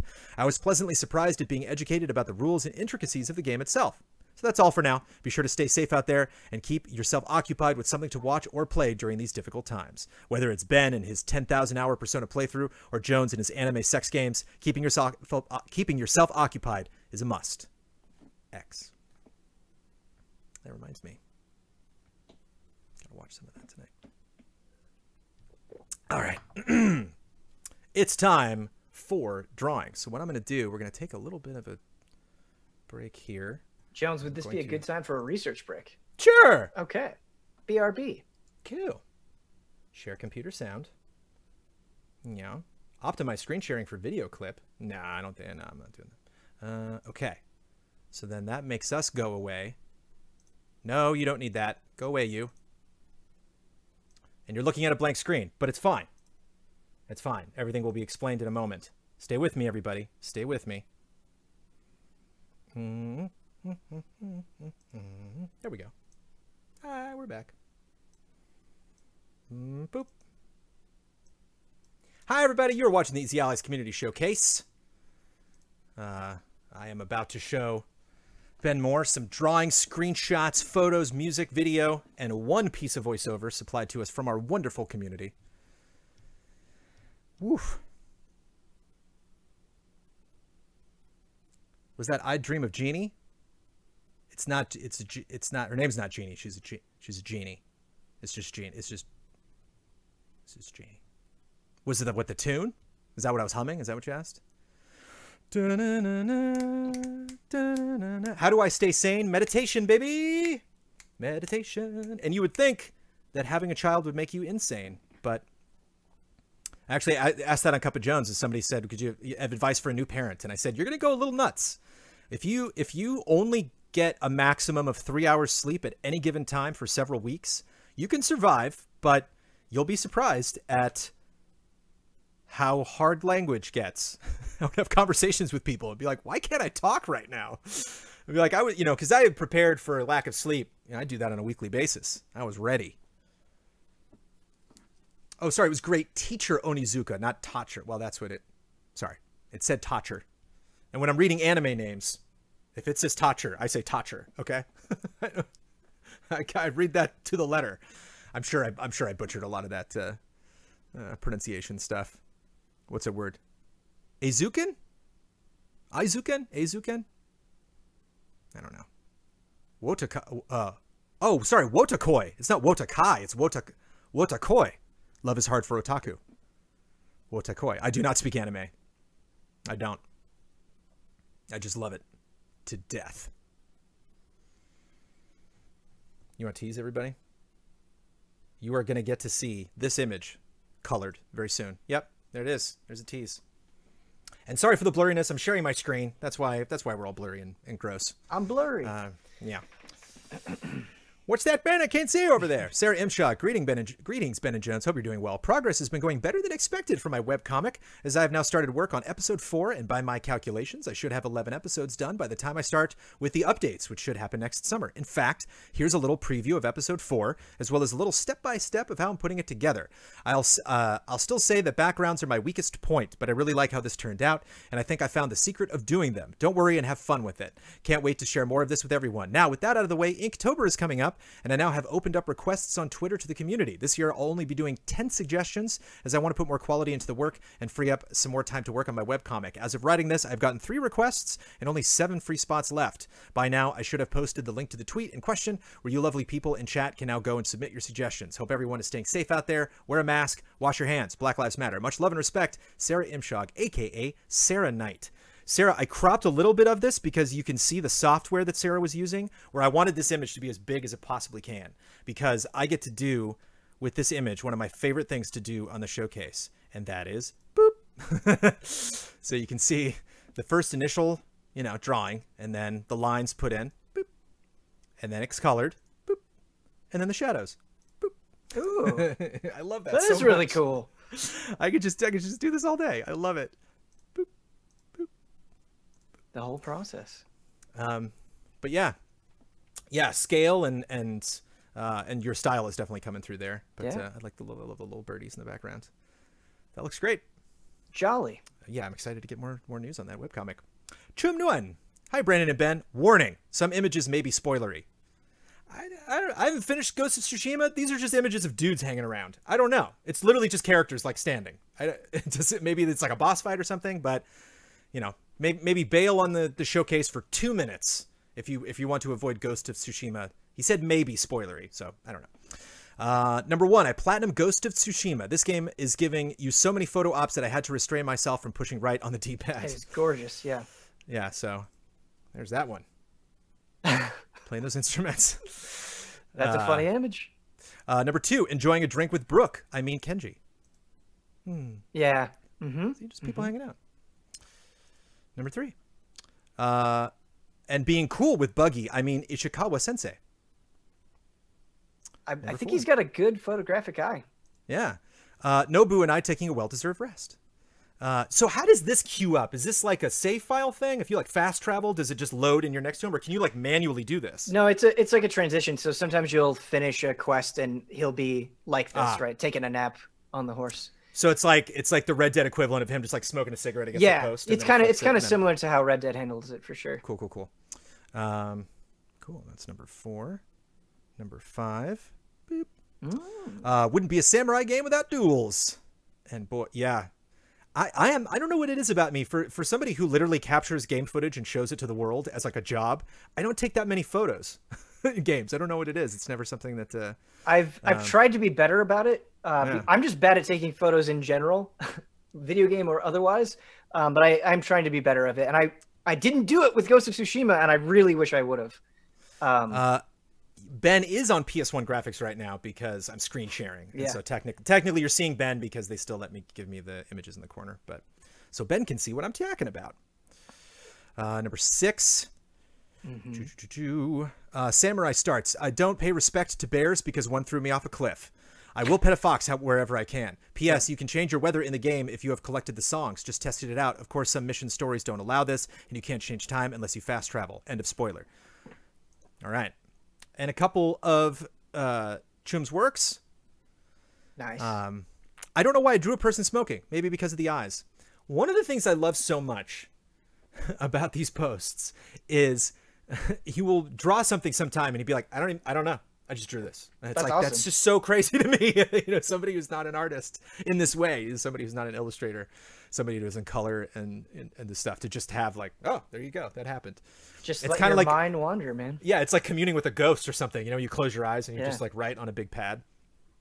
Crazy.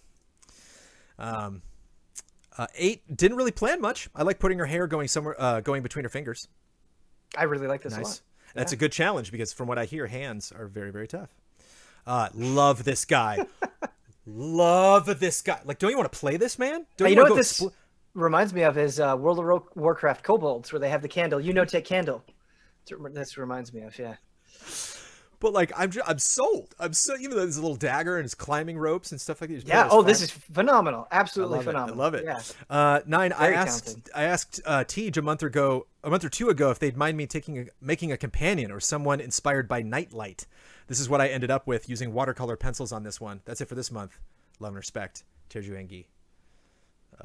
Just wonder. I really love that guy. There's a really good image for the thumbnail for this showcase, Ben. We'll get to it later. Cool. But that one's super good. This one is just near and dear to my heart. Matthias Wenberg. Hello, Jones and Ben. First, I want to take the opportunity to thank you and the rest of the allies, as well as the community, for being such a creative, fun, and respectful group of people to watch week to week. Community, you got in there too, so it's all, yay. Let's all do it. Let's all celebrate that. Thank you. Also, with that in mind, and the hype of Michael Huber about the upcoming DC Fandom with the potential Batman game reveal this August, fingers crossed. How bad is it that there is a DC event announcing new DC games and we're still not sure? Still like... It's just so funny to me to give like Huber credit for being excited for Batman at this event when he's been excited for Batman at every event for like the last 2 years. It's great. It inspired me to make a drawing of my favorite Batman villain, who might not be who you're thinking of, the ventriloquist and Scarface. And I didn't post it here, but I love that Matthias reached out and he's like, this image is a little dark. I don't know if it's appropriate for the showcase. This is extremely appropriate for the showcase. This is amazing. We need more of this. This looks like the cover of a comic. Like, this is incredible. Really, really good. The gunfire and the nervousness of the ventriloquist, the bat signal in the background, Matthias. The money flying everywhere. It's really solid. I really, really like it. And just generally the style of those characters specifically. I love I love the button on his tie. If any of you have just kind of checked out Batman the Animated Series, I think it might still be available on Amazon Video. I don't know. But I highly recommend every single ventriloquist episode. The arc of the ventriloquist is just chef's kiss, man. It's so, so well done. Specifically, I think it's like the third. There's one episode where he like retires. Ventriloquist is like, I'm not doing that anymore. And that is one of probably my top 5 best animated series episodes, because it really gets into some really deep mental gymnastic, you know, crazy stuff. Not actual crazy, but like, you know, because that can be offensive to people dealing with mental issues. But it's just fascinating that an animated show, and just that's what I love about Batman, is you just have so many characters that their strength, the thing that they are struggling with is just their brain. But I love that. Nick Gothic. Hello, Brandon. Hello, Ben. Some years back in one of your easy anime episodes, you recommended a show called Watamote. The manga. I recommended the manga, but yeah. And I get those confused. And I remembered this because the manga it originated from is one I've been following since its very earliest chapters. And to this day, it's still my most favorite comic I have ever read. I know a lot of people know Watamote from the single and very depressing anime season that aired in 2013. But just like in Berserk's case, the manga offers 10 times more story material and is still going strong.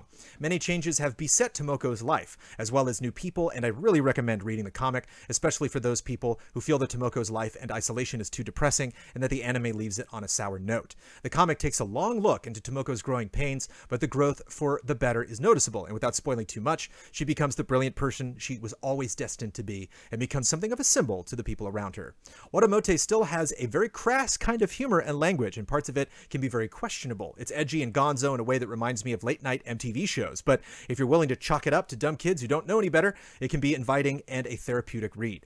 That demonstrates that everybody has a purpose and that nobody is truly lost. When I was a kid, I always had this lingering want to make comics, but after reading Watamote, I'm going to jump to the next image because all this is about it. I always had this lingering want to make comics, but after reading Watamote, I decided I have to make comics. Tomoko's highly subjectivized and emotional reality that permeates Watamote left me astounded and proved to me that you can tell any kind of story in a comic. I was obsessed with it. I wrote fan mails to the authors, made fan art, and even worked with Japanese fans on Twitter to make a fan comic. Some of this fan art is very old, but they all propelled me to become better as an artist. Here's all this stuff. Really, really good. Yeah, I actually really appreciate the crassness sometimes of the comic because it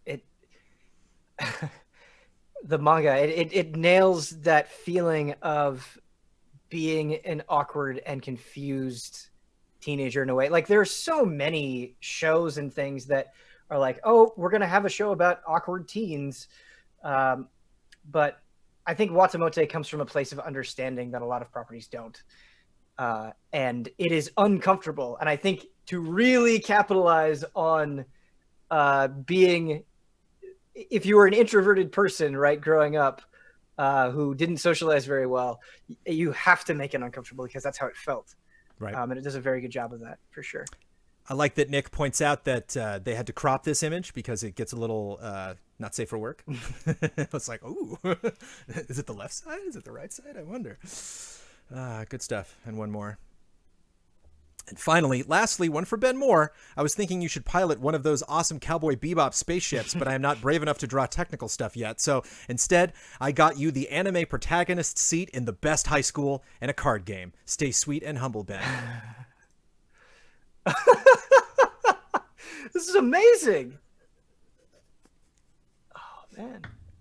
In the suit, playing cards, the wind blows it away, and Sophie's Sophie's in a suit. I didn't know Sophie's in a suit. I'm assuming that's there's Sophie, right? There's so much going on in this image. And who's the guy in the back? That's Spike from Cowboy Bebop. I thought so, yeah. Yeah, we have Haruhi, who is fantastic to throw in there. It looks like we're like in the Haruhi classroom.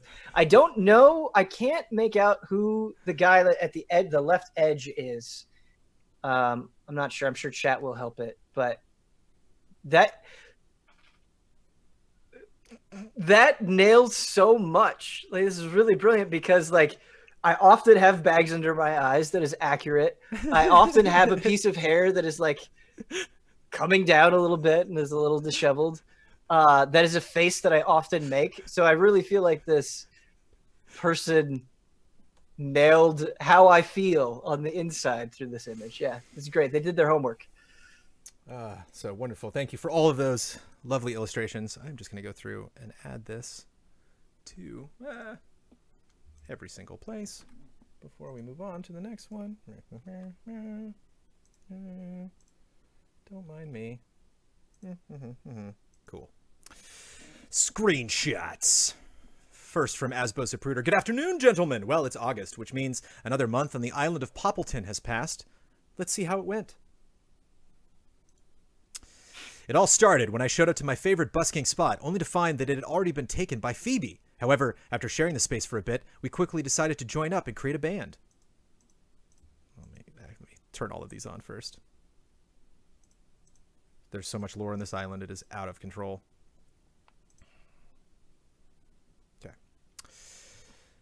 Okay. We auditioned for drummers and ultimately decided on Hazel, who also happened to be the only person to show up. And with that, Native Fruit was born. We managed to book some gigs in Poppleton's hippest nightclub, The Cave. But something was still missing. I've been in that room, by the way. This is so cool. But something was missing. Then, one night, I was walking home and I heard the voice of an angel. It turned out to be Diana, selling oranges for Timmy and Tommy. When I asked her to join Native Fruit, she immediately said yes. It wasn't long after that we were offered our first recording contract. However, on the first day in the studio, our producer suggested we try Zucker as a drummer instead. We were sad to see Hazel go, but Zucker turned out to be just what Native Fruit needed. In no time, we were playing out to sold-out crowds at Nook Stadium. However, it was too much too soon. We began arguing all the time until, while on the set of our latest music video, Diana got so fed up, she quit the band. The final straw came when Zucker wrote a memoir in which he aired all of the band's dirty laundry. Phoebe and I still occasionally meet for lunch. We're able to laugh about all that we've been through together and wonder what our lives would be like if we hadn't run into each other all those weeks ago. Anyway, that was July. And a completely unrelated note, I wanted to mention that the original British version of Taskmaster is currently airing in the US on the CW.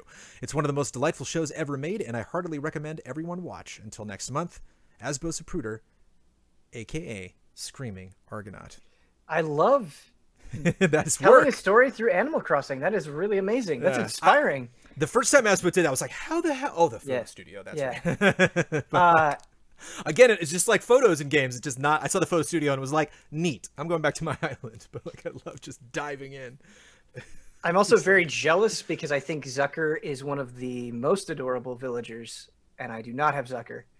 So definite envy there for sure. Yep, that villager envy. And I love too, because there's a lot of people are playing Animal Crossing, but a lot of people aren't. And I just love people like potentially watching Animal Crossing, being like, "Wow, this is a deep game." Like I didn't know. I heard the villagers interact with you, but damn. Yeah. Didn't know that. If only, right? If only. Next Gen Half bringing us that Ghost of Tsushima life. Hey guys, here's some Ghost of Tsushima screenshots with captions. And actually, let me click all of these on so I can go straight to them. Boink, boink, boink. Boink, boink.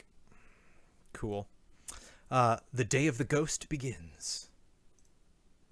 He watches the rain from on high.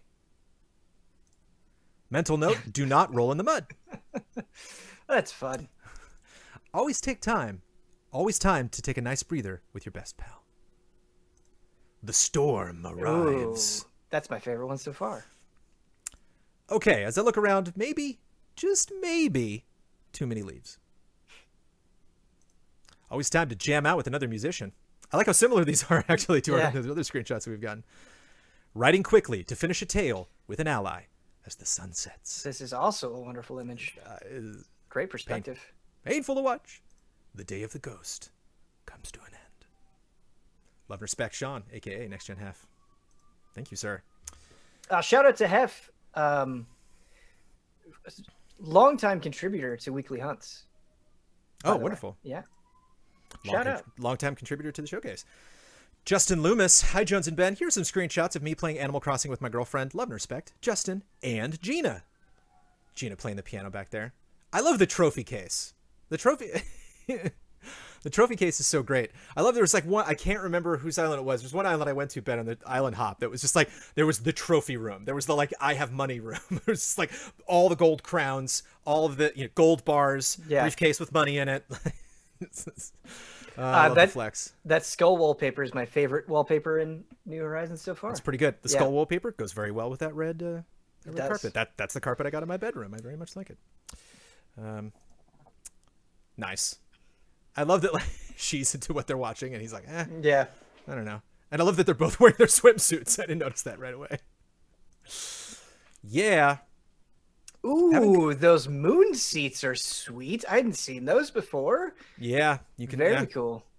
Yeah, there's some islands I've been to, man. Just all the stuff you can buy or create with the stars and the shards and all this stuff. They just, really go crazy and obviously look really great. And that frog painting is fantastic.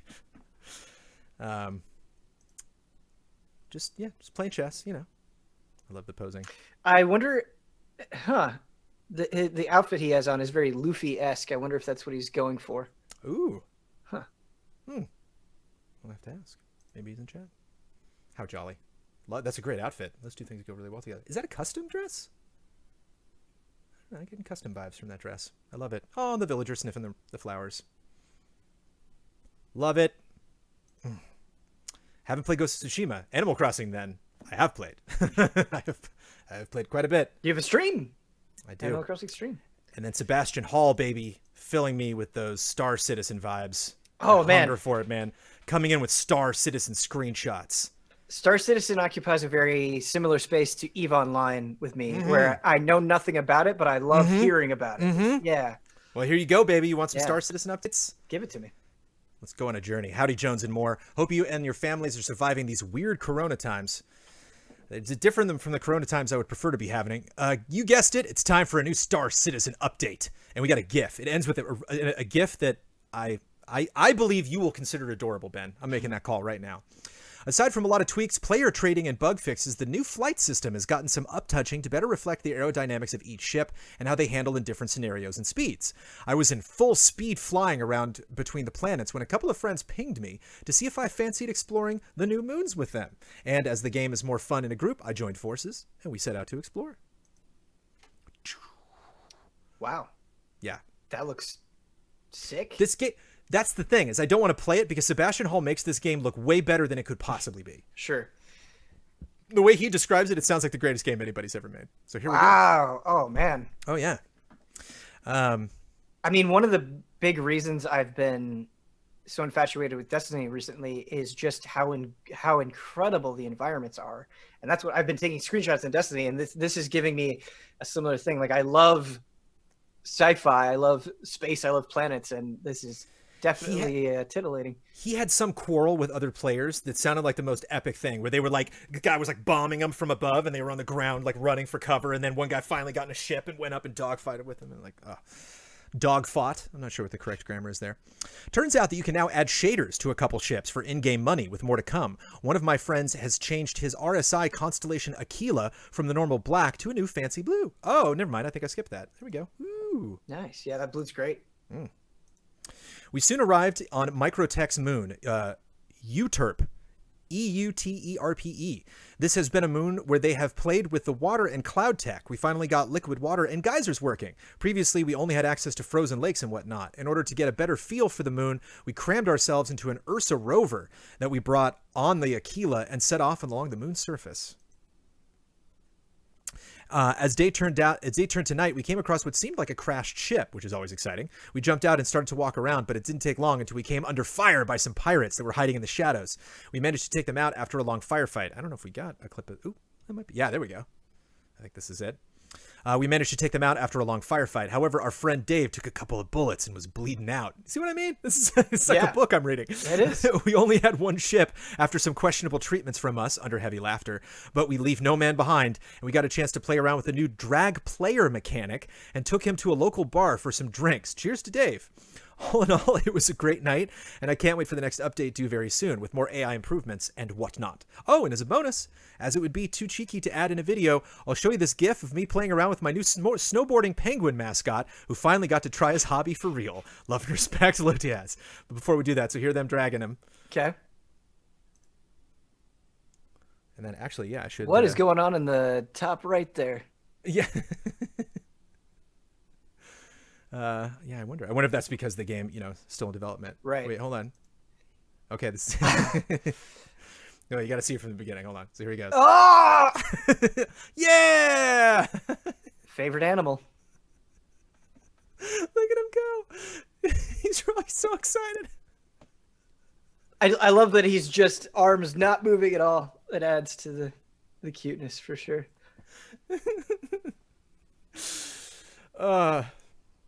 I'm so yeah, that's happy. pretty good. That's pretty good. Sebastian, good work. Yeah.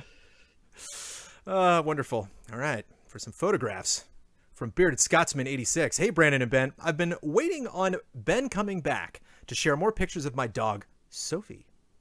She is a miniature poodle and is now 1 year and 5 months old. I included 9 pictures from just after she was born until now. Love and respect, Bearded Scotsman 86. Now, I have seen this one, which is, oh my God. Oh my God. Come on now. Come on now. Come on now. You just got to boot that nose. So I think I've seen that one. Yeah, but then here we go. Getting older, scratching the ear. Man, I'm just not in a good living situation for a dog, but I wish I had a dog. Look at that cutie. I love that. Oh, that's a great photo. That's a great photo. You should get that framed. I love it. It's like, it's funny. Like, Ben, you know my Sophie, you love her. Like, you just, you know, just like a sweet, sweet dog. But man, you get the right photo, like she looks like a killer. When I first saw him mention Sophie, though, I was like, wait, what? I got confused, right? Sophie, dog, Sophie. Did Bearded Scotsman kidnap Sophie? No, this is great, though. Aww. After every single one. Yeah. Dogs. Pictures of dogs, always welcome on the showcase. With the same crayon as the color of her fur. People take such good photos. I know. Wow. What a cutie. Look at those long arms. Just ready to play. Oh, fantastic. That's a good photo. That's a portrait mode action, I think. Do we know, really did he mention how old Sophie is? I'm curious. It's now 1 year and 5 months. Okay. So yeah, you can definitely got that youthful energy in those eyes. I can see it. That little button nose. Completely adorable. Tokyo Slim. Beep. Ooh. Thought I'd get back outside a little bit, so I went and took some pics at the zoo. So yeah, some pics at the zoo. Cool. Yeah. Hey, animal pics, man. Give Real me all of pics. them. Yeah. Villager pics and actual real animal pics. Some good pics too. My goodness. The zoo is one of the best places you could go. We can't go now, unfortunately, in California. Now it's one of the worst places you Yeah, but when you can, phenomenal. I just love that. There's a constant surprise expression. What? Everywhere they go. Yes. Makes me think of Lion King. No worries. Yeah, I know. And my favorite picture of the bunch. My goodness, look at that. Man, great. You guys, is somebody really paying good. You for these pictures? They should. Tokyo Slim usually shows up in the photograph category. Tokyo Slim is, gets a lot of work done in between. Also hit up a local Japanese garden, encountered 0 side quests, whistled, no horse appeared. That's funny. But just take that in. I wish I was there instead of this apartment every day. Yeah. Friend of mine, Ben, went to work. Yeah, I love that. This. The coloring on that, super good. Friend of mine, Ben, is now working at Universal Studios Japan, Tokyo, and booked the job, flew out right before the pandemic hit, landed, Universal closed, and they're basically like, we still want you when we reopen, but for now, you know, we'll pay you to stay in Tokyo. And he was like, twist my arm. Great. A month. He couldn't report to work. So it's just like, he kept like texting pictures of us. He's like, so here I am at this. We're like, just stop. And no one was there because everybody was. I was going to say that it might be a little bit awkward because of it being a pandemic, but that's the thing is like, at least shout out to Japan for taking all of this very seriously. And obviously the mask wearing is like no big deal for them. And so, their numbers are looking much better than ours are. And so a lot of these places he would go to, he'd take a photo and there's just nobody, like everybody stayed indoors, everybody, of course he didn't, but, and then finally, not really much of a theme, but hey, I went outside. I have been assembling parts. In the back. Oh, I didn't even see that. What? What is that? Is that Photoshop? It's gotta be Photoshopped. What is that? I don't know, man. Is that Nick Cage? That's Nick Cage, yeah.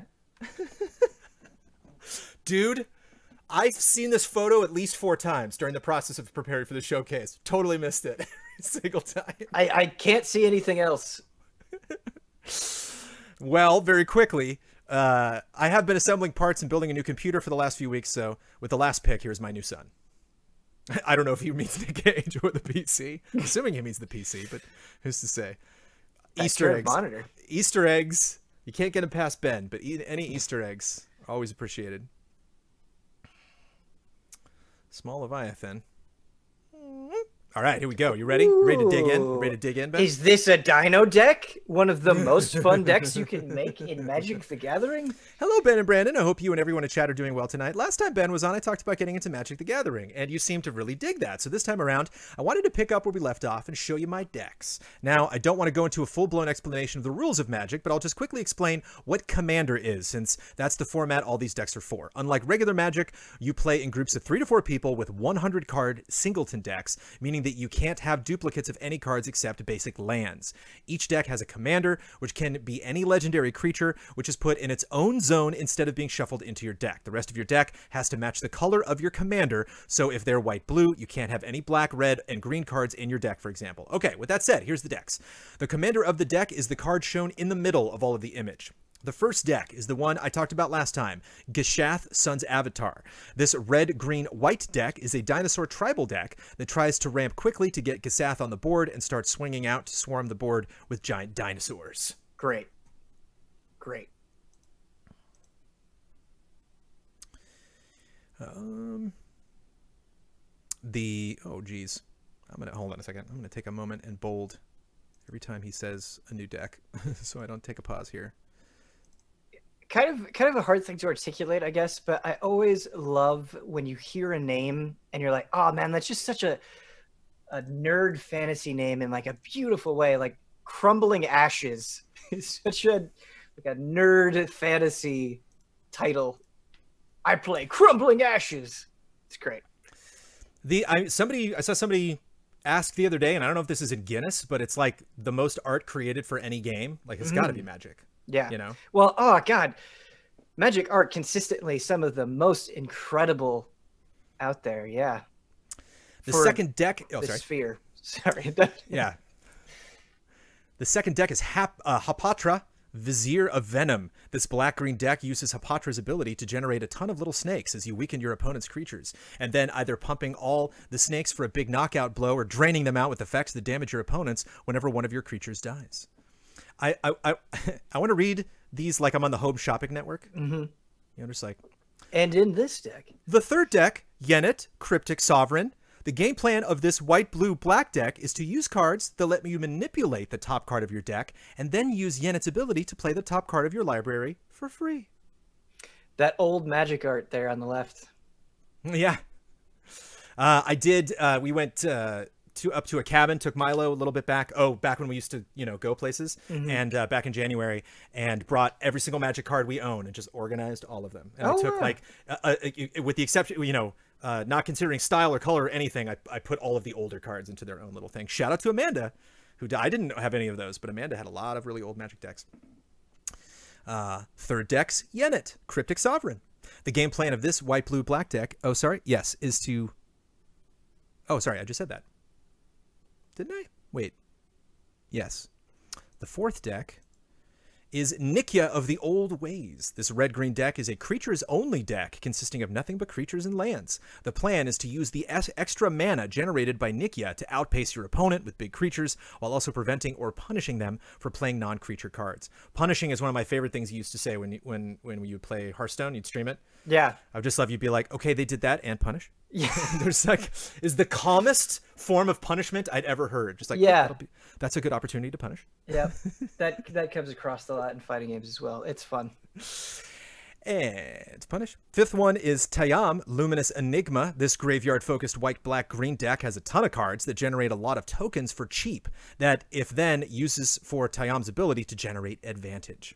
And finally, my last and most recent one is Mathis, Fiend Seeker. The plan of this red, white, black deck is to play Kingmaker, turning the other players against each other using curses and Mathis's ability to keep down whoever gets ahead of the others. Also, quick bonus, my custom Bloodborne, the Old Hunters, which I have cropped out of all those images just so we could get super close to those. Oh yeah. Ooh. My custom Bloodborne, the Old Hunters themed playmat. And that's all for now. Hope you enjoyed this peek at my decks. Love and respect, Small Leviathan. Can I share a really quick Magic the Gathering anecdote? Oh, please. So last year, or maybe it was the year before, I really wanted to try playing Magic with Abby. And we went to Target and we just got some starter decks. And they had like 3 different colors And I was like, okay, I'm going to explain all the different colors. And she didn't know which one was my favorite. And I was describing all of them. And when I got to Swamp, I was like, yeah, so this one has like werewolves and vampires and stuff, and it's so cool. And she's like, you clearly want that one. Like I was trying to explain all of them neutrally, but I wanted to have the Swamp deck, the black deck, and couldn't contain my enthusiasm for like the gothic horror elements of the deck. It was a vampire deck. All right, Ben, I'm just going to drop this image on you. Okay? All right. I'm just going to show you an image, okay? Just tell me how it makes you feel. Are you ready? No. Okay. But let's do it. Oh, damn. Yeah. This makes me feel good. Where did you get these figures? From Zatfandute. Hi, I just acquired a Vivi and Steiner figure 2 days ago, and I thought it'd be fun to snap a few pics and stylize them a bit and share them with the community. Are Vivi's eyes glowing? Yeah. I can't, like, is that like Photoshop? Or I wonder if he's like got a battery. Yeah. I see what you're saying. I think you meant, okay. I don't know. In real life, obviously, like a Jawa, but like, right. It's crazy. Final Fantasy IX is one of my favorite games of all time, and the Vivi and Steiner duo are the perfect pair. Yes, they are. Yeah. Oh, this is great. I love the mask change for Steiner, the fire spell. Oh, cool. Yeah. I need a link for these figures, I think. Makes me want to... Ben, I got so many games to play, but you twist my arm and I'll download this on PC. I don't care. Yeah. I'll play it again. Game Pass, baby. Ooh, is it really? Yeah. Oh, no. Oh, I already own it. Ah! Oh, no. Oh, dear. Yeah, man. My favorite pick hasn't happened yet, though. I love all the other things that they can use. Oh, really good. That one's great. Really good, though. How about that? Yeah. Phenomenal. The lighting, so good. And his eyes closed. I mean, Vivi is rightfully a fan favorite for sure. Incredible character. Love him to pieces. But man, Steiner doesn't get enough love. Steiner is also excellent. And the relationship is excellent. And, I guess Cloud's okay, too. Also, a couple snaps of the Cloud figure that came with the first class edition when that came out, just for funsies. Love and respect. Nice. Yeah, I have this as well. I haven't found fun. A good place to put it. It's fun to think of this Cloud like Toy Story version, where it's like he's actually alive and he's got to contend with the world so much bigger than him. Yeah. Ooh, like, great photos, people. Yeah, just out in the yard, doing what he does. Really good stuff. I'm going to add this. Sorry, I was not thinking ahead when I did this. Boink. Boop. I'll just add this. Add us in the corner there so we can listen to Jesse Blue. Hi, Jones and Ben. Hello, Chad. Greetings from the Midwest. I hope everyone is as well as can be expected considering the circumstances. In this, as Huber calls it, the year that never ends, I haven't had much time for games other than Animal Crossing and Minecraft. Shout out to Jesse Blue, been sending me some stuff in Animal Crossing. A lot of people send me stuff in Animal Crossing. I write none of them back. I feel bad. But I have had some time this month to work on a new commercial demo reel. I recorded and edited myself and used background tracks from Epidemic Sound, suggested by the Dark Prince himself. Making time to finish my website and start uploading more auditions are my August goals. It has been difficult because all the great content coming out of Easy Allies in the past couple months. You can't edit audio and listen to a podcast or stream at the same time. Shout out to P5R's Music. Thanks again for the joy, hype, and support. Please enjoy. Love, respect, Jesse Blue. Just want to, this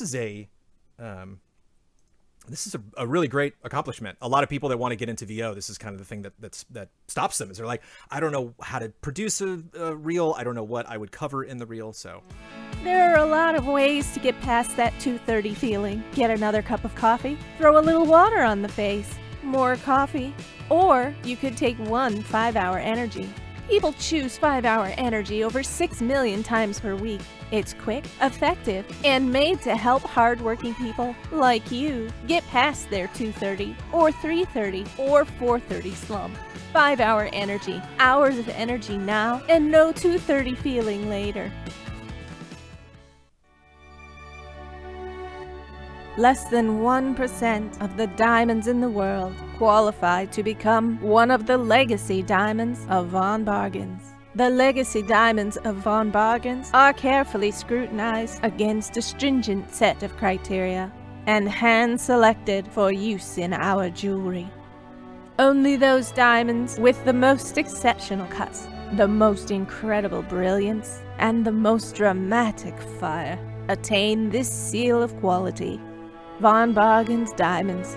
Quality. Start getting your lips in mistletoe condition for the holidays. For the most kissable look, select lip glosses that deliver both shimmering color and lasting shine. Make sure to choose one that's moisturizing and as comfortable as a lip balm, like the new CoverGirl Wet Slicks. A lasting lip gloss that feels so good your lips will love it. Feel the love with CoverGirl Wet Slicks.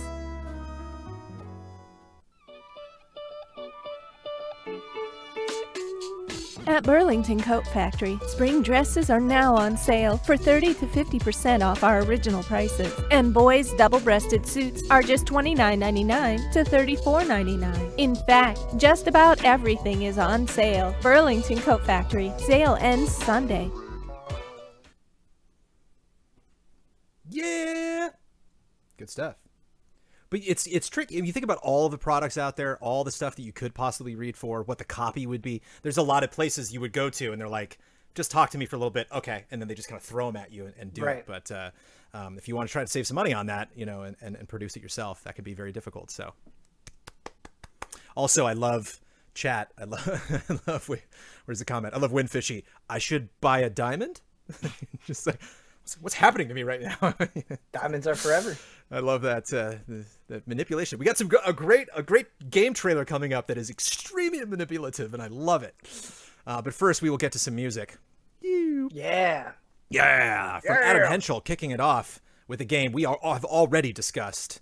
A game we have already discussed. Okay. Well, a franchise we have discussed on several occasions during this very showcase. Hey, Ben and Brandon, with Halo Infinite looming on the horizon, I ended up messing around with one of the many renditions of the classic Halo theme. Thanks for listening, and I hope you enjoy this take on Halo 3's One Final Effort from Adam.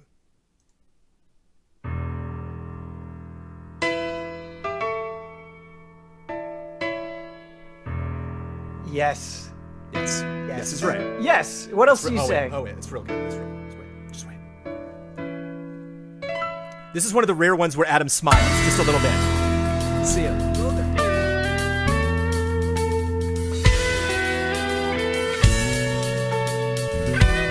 Oh, the bass.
And the hand flex at the end. The flex. It's so good, man. That, if you are going to Really do good. that song, you've got to nail it. And holy shit, the talent on display. Yeah. That was yeah. incredible. Yeah. Fuck. Great I know. job. 10 out of 10. Kieran Little, hi Jones and Ben. Gaming confession. The following musical interpretation was a form of penance. For approximately 15 years, the game that inspired this video was left waiting on my backlog. That's 15 years longer than I should have waited, but the game was so far ahead of its time that it hasn't aged a day. Holds up. You guys have it exactly right. It is truly one of the greats. And so, I welcome you both to pull my chrono trigger.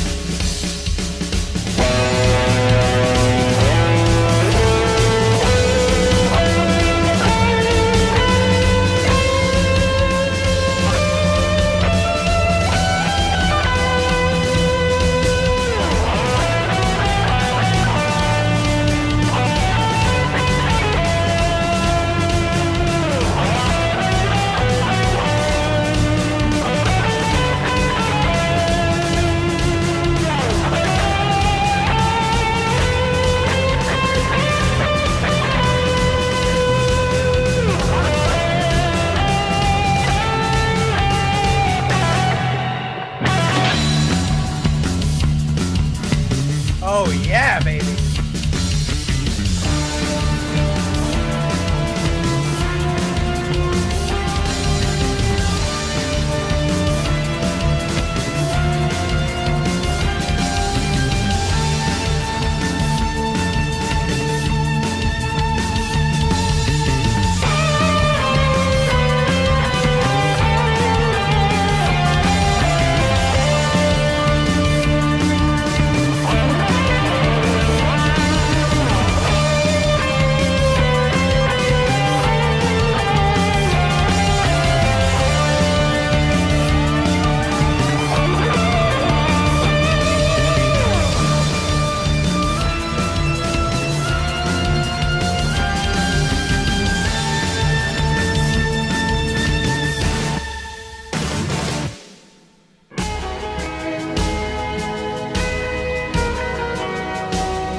I kind of with the quality of this music and the game selection and just everything, I kind of just want the community showcase to be only music because it's so good. Oh my god! And again, a good time for a reminder of patreon.com/easyallies. You can go see this post. So again, if you want to follow Kieran and go to check out Kieran's YouTube channel and all of the other amazing stuff that Kieran's producing too.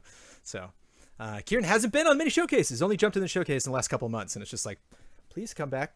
Please stick around. I'm really glad that he included the PS1 cutscene of Frog splitting the mountain. I remember seeing that as a kid, and like it was a scene, and I was at the perfect age where I just kind of like lived off the coolness of that scene. It was like watching Dragon Ball as a kid, where you'd watch a fight and you'd just be so hyped up because you're like, oh wow, it was awesome. Just a very visceral reaction to it. Now those were like high metal. Those were very intense. We're taking it down a notch with the next two tracks.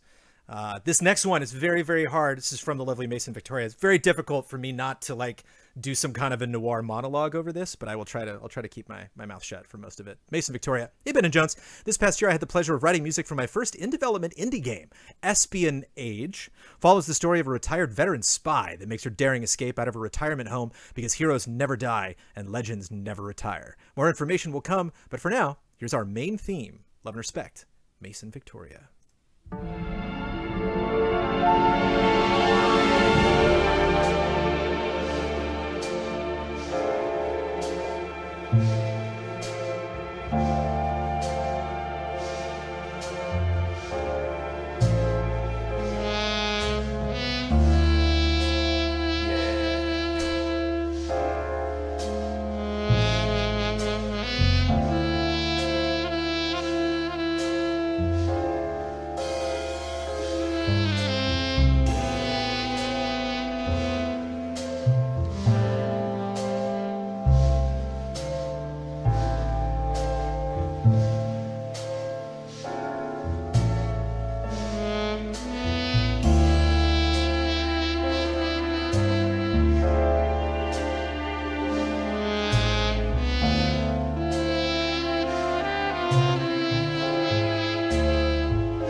Sultry.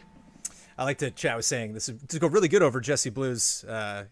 She wrote, "Get your lips in mistletoe." Yeah, yeah, definitely. Yeah, boy, very, very good vibes. As somebody who is very, very, very into music, this is the talent on display here. Incredible, incredible. Mason, that's from Mason Victoria's SoundCloud. Days of fantastic listening. Mason Victoria's SoundCloud. Brendan, I just want to make sure because you went from Kieran to Mason. I want to make sure you didn't skip over Kevin. Oh, I'm not skipping over Kevin. Okay, cool. Oh, we never skip over Kevin here in the Community Showcase. Just want to make sure nobody got skipped. Because Kevin doesn't skip the Community Showcase either. Kevin Gillet, hey everybody! But thank you for the check. Yeah. I do tend to skip every now and then. Hey everybody, Paper Mario and Tsushima are indeed providing me with the good times I expected. Also, I went on holiday in Normandy, France, where I saw beautiful traditional houses and extravagant villas on the seashore, magnificent cliffs, and the calm waters of the Channel. But this has no link with my monthly submission. One day, walking around the streets of Toulouse, when such a thing was possible, I heard a traditional brass ensemble play some music the way they do during festivities. There and then, don't ask me why, my mind went to how perfect it would be if such an ensemble were to play the tune from Yoshi's Island that plays when you beat a level. But I didn't have the sound libraries to pull it off. Now, months later, I do. So I did it. Hope you like the good vibes, keep doing your best, and take it easy if you need. Love and respect, Kevin Gillet.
Alrighty.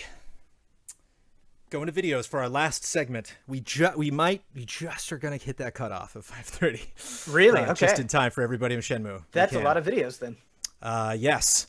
Michelle Jackson kicking it off. Game dev update. Finally, howdy allies. The hell times have lessened and allowed me to get some work done. This is a battle test for Travis. It's still pretty rough around the edges, but I'm proud of it. Got to keep using stock RPG Maker enemies to avoid spoilers.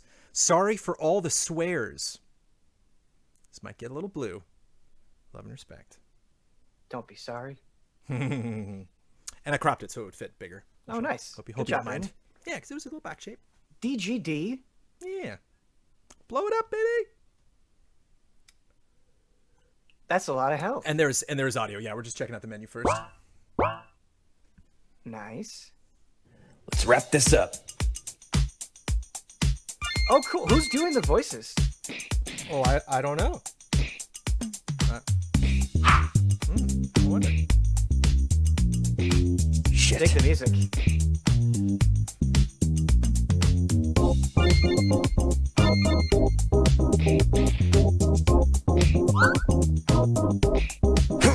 Fuck.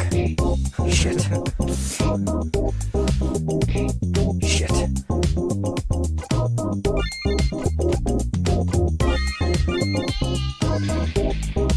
Yeah. Do that AoE bow attack. Fuck.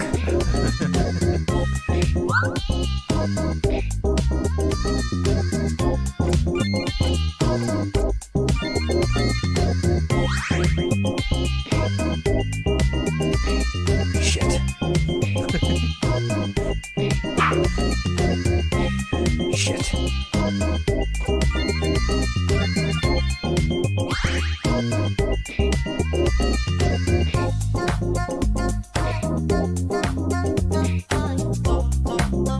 Too slow to hit an old man.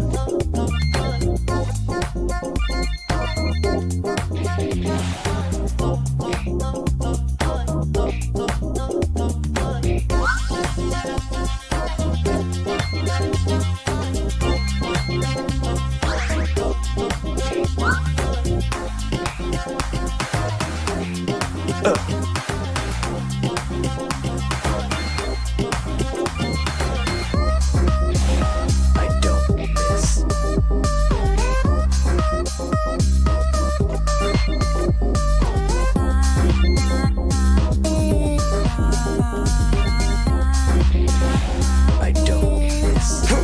Fuck.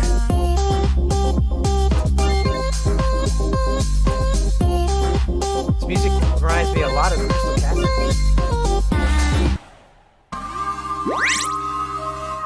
Don't Get it, fuck Travis? with the family.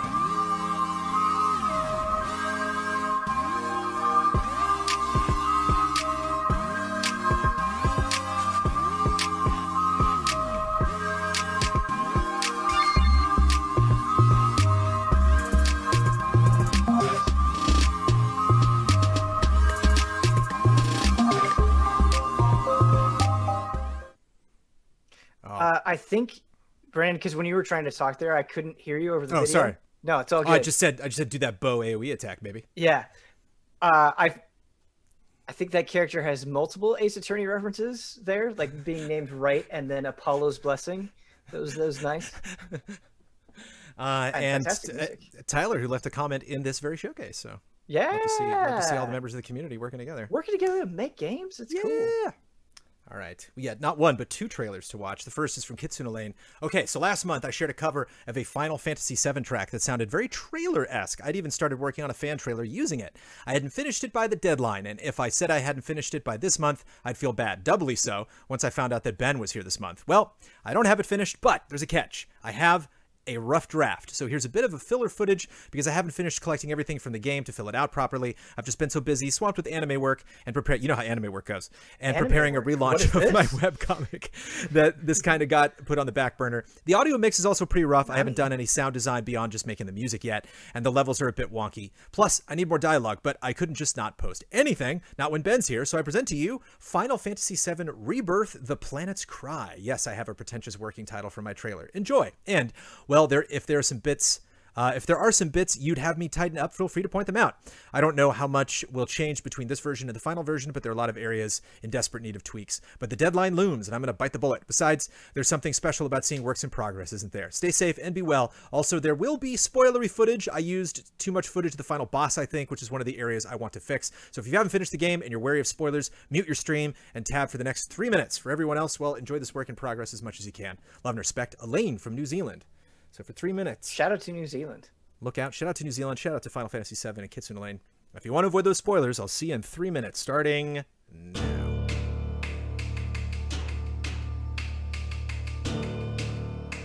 Y'all gotta look at the bigger picture here.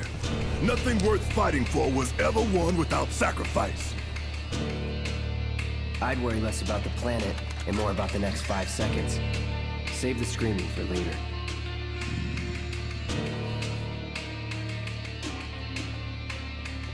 You better be worth the money, Merc. Every last gil. I must ask you this one favor. Don't worry. It's a simple thing. Run, Cloud. Run away. You have to leave. You have to live. You bastard! Yeah! Got your lethal force right here, asshole!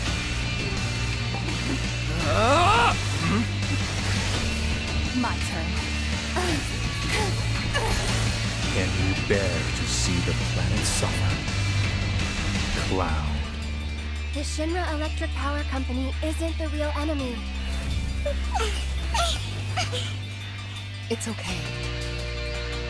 We'll find a way out together. Ain't no stopping this train we're on, son. A lot of people risk their lives to get it rolling. I'm counting on you, soldier boy. I know we have to think big if we're going to make a difference. But not like this. I feel trapped. Every time the whispers touch me, I lose something, a part of myself. Sleep and dream the sweetest dreams.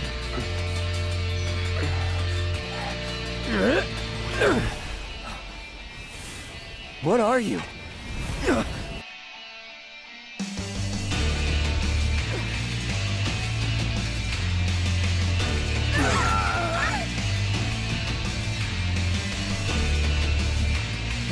Those who look with clouded eyes see nothing but shadows. Everything about you is wrong.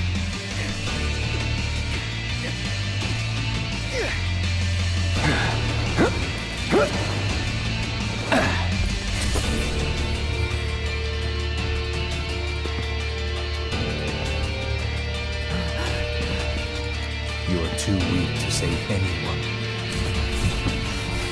Not even yourself.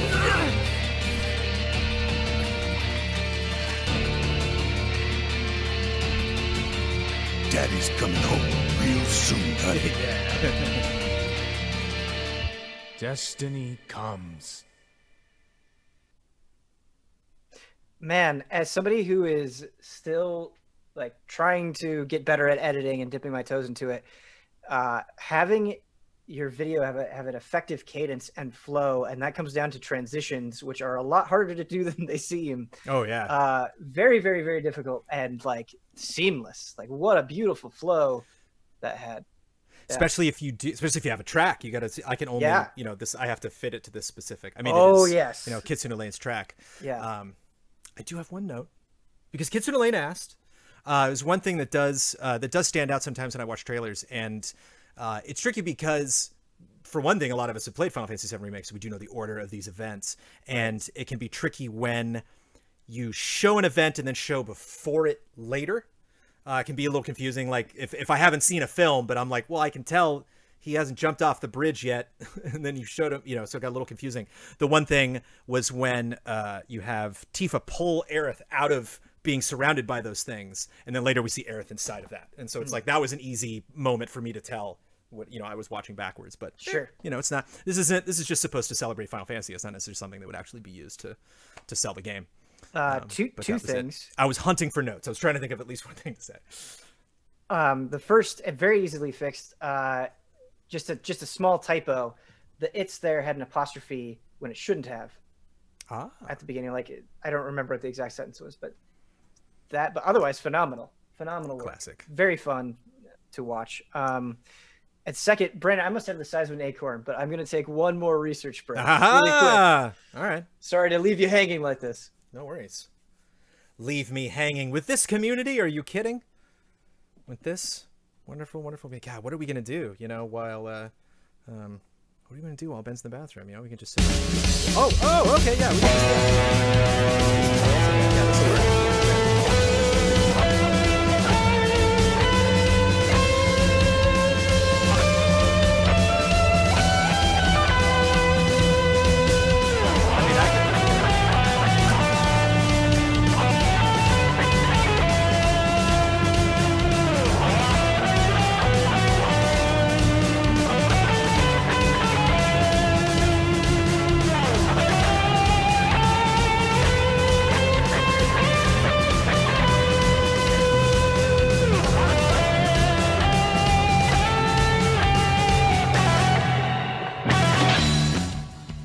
You know what track I used to, like, specifically turn on my PlayStation was the menu for Symphony of the Night. Just that menu track is so damn good. And I remember, like, asking my friend Jeff, who co-founded Game Trailers, I remember asking him at the time, I'm like, is there a soundtrack? Like, how do I get the, how do I hear this track again without just, like, turning on my PS4?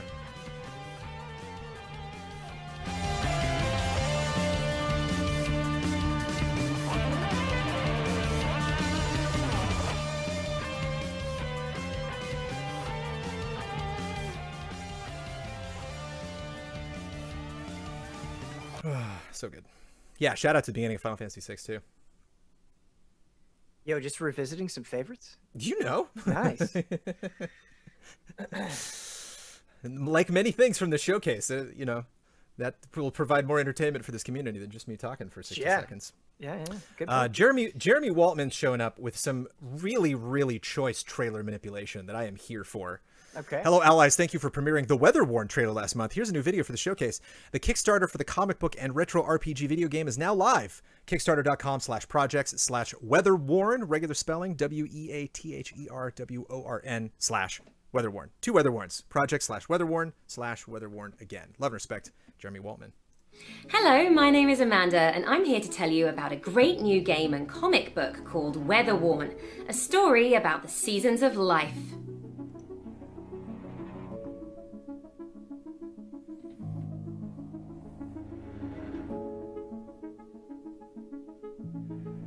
That looks really good.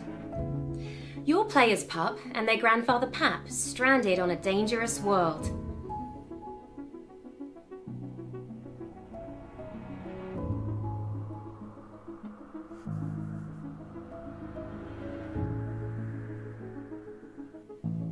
They're really cute. I want that in my life. It features hand-drawn cutscenes mixed with classic role-playing game elements.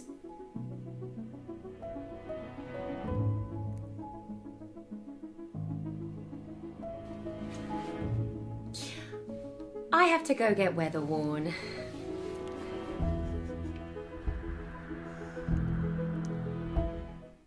Love that manipulation. So good. I'm so here for it. Eric Jackson, hello, Jones and Ben. Unfortunately, I've been super busy with work and running a D&D campaign for my friends to really commit to any showcase submission until now. Every month, the International Jugglers Association sponsors one or more jugglers to be highlighted on their YouTube channel under a series called Tricks of the Month. And I was lucky enough to be included in this month's showcase for them. So I thought I would go ahead and share that video here. Hope you enjoy. Congrats, dude. Eric, this has a little intro that this is longer than 3 minutes, and it had a little intro that just said Tricks of the Month, so I just cut that out just to get to the good stuff. I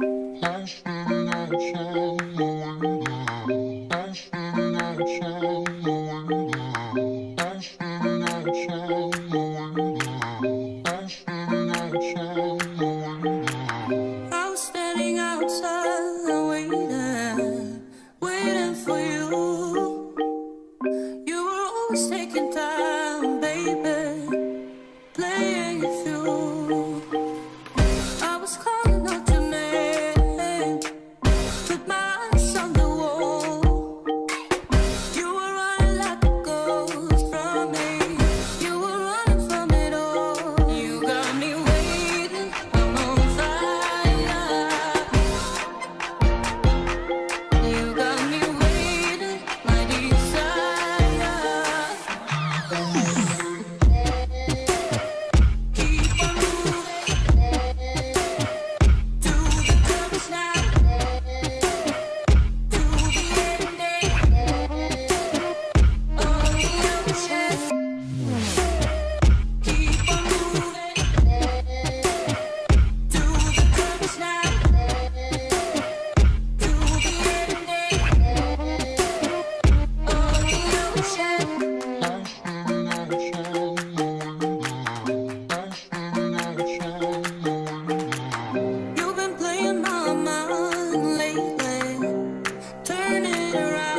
Good stuff. My favorite was where he's juggling them and they're parallel to the ground, and he just keeps them flat like that. It's just one of those things where you look at and you're like, oh, okay, wait, what? That was immensely entertaining. I'm pretty sure that was ninjutsu. I'm pretty sure that's what it looks like. Yeah. Here's technically going back to the drawing category from Tej. Hello, Brandon and Ben. This month, I'm trying to avoid the curse of the past few with getting art lost or missing from the actual show and just linking a video. This is about an hour of drawing condensed to about 3 minutes. Love and respect. Features a character you might recognize.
I think my favorite part of that is just the concept that he shaded it before he colored it. Yeah. It was like, oh, like, I don't know if that's something everybody does. But it's like, oh, you know, like what yellow I'm going to use for this is besides the point. You know, like I'm going to pick where all the shadows are and how all of that balances out those colors. And then it's like, boop, yellow. Like, crazy, crazy, crazy, crazy, crazy. Watching people do their craft is just, I don't know. It makes you feel good. Deep in your soul. A sentiment definitely shared by chat. Scott A. Ford. Hey, Brandon and Ben, longtime patron, first-time community showcase submitter. Welcome, Scott. Some of you may know me as S_001 in chat. Over the past 3 months, I've been working on a game in dreams based on an idea I've had for over a decade. It's surreal to say that you can go play it right now, and it's pretty darn close to how I always imagined it. I hope you enjoyed this little trailer I made. Love and respect, Scott.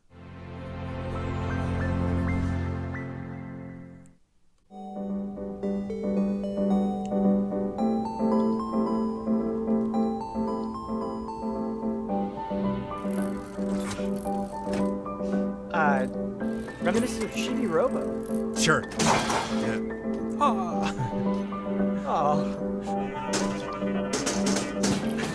Just like the Iron Giant. Yeah. Super cute.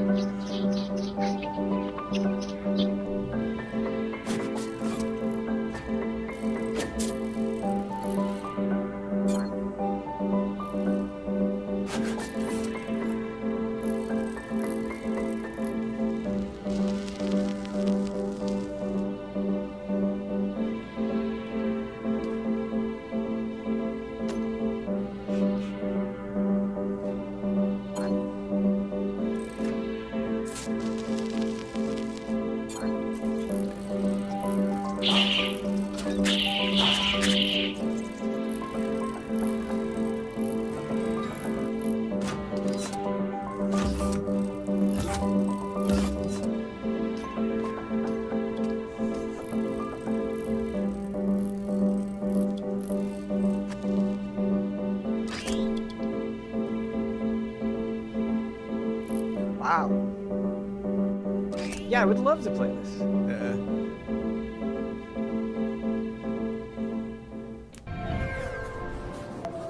How cute. I love that your health bar is just how many arms you have, basically. You know, like Yeah. he keeps taking damage and losing stuff, and he's just on like one leg, and Yeah, he can still never technically dead do damage. style. Yeah, that's right. Never dead. If I had a choice between playing COG and Never Did right now, I would most certainly play COG. Yeah, I would play Super 3D Cow showing up with some content you can expect. Oh, and Amanda Troop showing up now in the garage, I imagine. You're not? No, oh, I'm sorry. Amanda Troop's not here. I'm not here She's... because I saved something wrong. Are you doing a... Are you... No, I just saved something wrong. Oh, she saved something wrong. I thought she said something wrong. I thought we were going to get some live Amanda Troop VO being read here. Oh, jeez. So close to the end. Ben, we're not going to be hitting that deadline. I'm so sorry. I'm so sorry. Super 3D Cow. Hello, Easy Ally. Sorry for my absence for so long. I've been missing the deadline for submissions every month. This month, I bring you a clip taken from my Poppin' Music live stream, playing a level 46 out of 50. I recently discovered this song in the game and definitely want to share it. I present to you Drizzly Venom. Are you ready?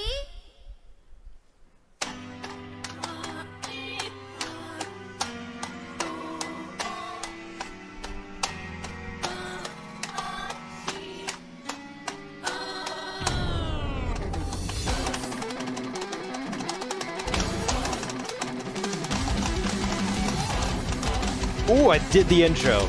I didn't plummet to the bottom there, like I always do. That's first. Legend has told is coming true.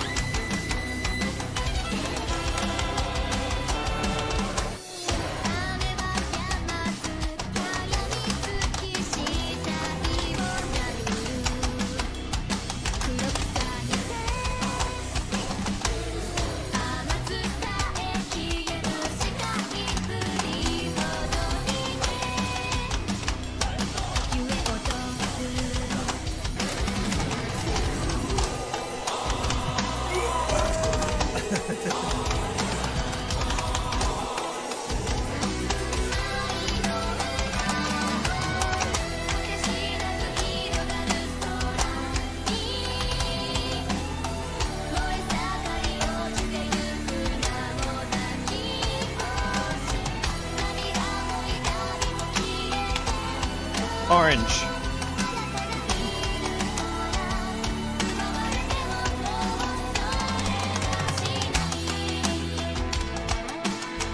Come on, Rainbow Cool.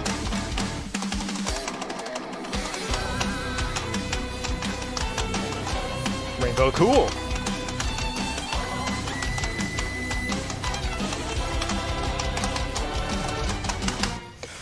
Yes!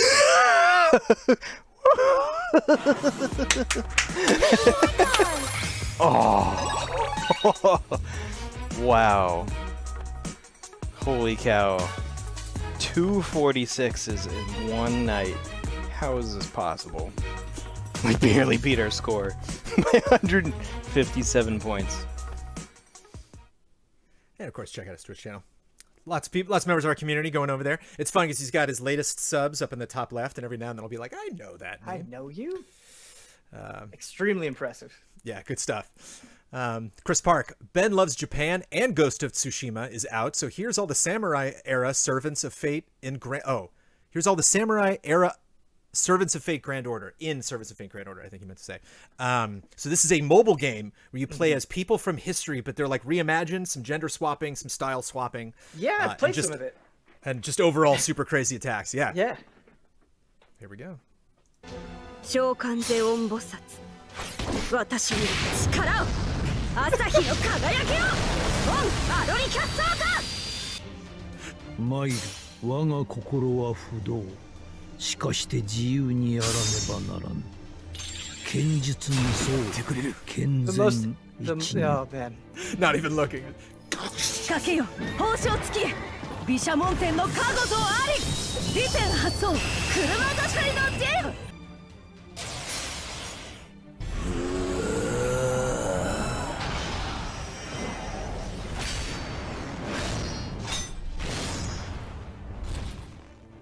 笑え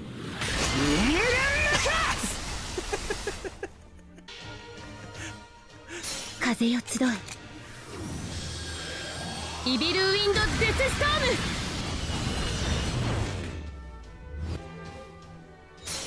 ム。一歩と二歩向け、三歩絶倒、無用三段抜き。呪え我が血を、たたれ我が罪を。甲賀三郎より幾千層、注げぬ者がここにはあろう。口寄せ伊吹大明神演技。これがわしの宝具。行くぜよお嬢さん。ああ、天かける龍が如く、これでしまいじゃ。 Take that, Tombstone. おまんわしを笑うたか。誰にもわしを笑わせんぞ。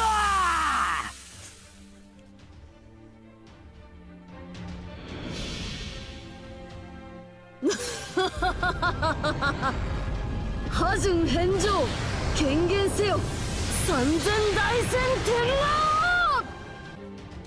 王。なん千万代自在天神、剣気にその騎勢を医者な大天将。耐えられねえぞおい。人説をうがつ無辺の光を持って天命を断つ絶剣無休三段。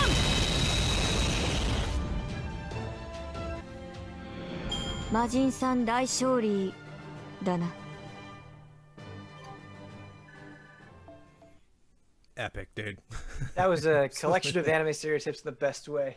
Oh, delightful. Absolutely epic. Accounts payable. Just saying love and respect. Dropping the video on us. No explanation necessary.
Gohan. The sassiness. I relate is so to that good. so hard. You're like, oh man, okay, I've been in training mode a lot. I'm finally ready to play. You can't do fucking anything that you've been practicing. You just can't. Oh, yeah. That Great would have video. been my follow-up question, Ben, but I figured you'd be there anyway. Yeah. Shout out to Yokotaro, a name you might recall from earlier in the showcase. Pledging twice. Had to drop this video on us. Hi, Jones and Ben. I'm sorry you have to put up with my garbage. Picture it. The year 2008. A young man who knows nothing of the world embarks on a journey to the land of the rising sun as a summer exchange student. While sitting in the common area between classes, he spies a trio of students huddled around a laptop with controllers plugged in. He frustratingly tries to eye what they are playing, but he could only see the back of the screen. In a desperate attempt to identify the game, he makes a strategic jaunt past to the bathroom. He gets 2 glances of the game on the round trip and was astounded by the sight. It was an anime game. It wasn't Final Fantasy. It wasn't Mega Man. It was something he had never seen. He asks one of the Japanese students assigned as a guide to inquire about the name of the game, so he could perform more research later. The student grants the request, and after a minute of introducing himself and explaining the situation, he returns with a scrap of paper with some kanji on it, then transcribes the reading. Toho Hisoten. When I returned to the US, I furiously Googled those words and discovered it was a doujin game, also known as Scarlet Weather Rhapsody, the 10th.5 game in the Toho series, created by Team Shanghai Alice, a one-man independent studio founded by Junya Zun Ota, who collaborates with other doujin circles or groups. Scarlet Weather Rhapsody was a collaboration between Team Shanghai Alice and doujin group Twilight Frontier. Toho games are traditionally bullet hell shmups, which Scarlet Weather Rhapsody incorporates into its 2D sprite-based fighting game, along with a card-based special attack system. Story mode is comprised of multi-round fights where enemies change their attack patterns. I just wanted to show this game off because of its quality and because it's the type of thing that will never be on Steam or any console, like many doujin games. However, it can still be found in various corners of the internet with an English language patch.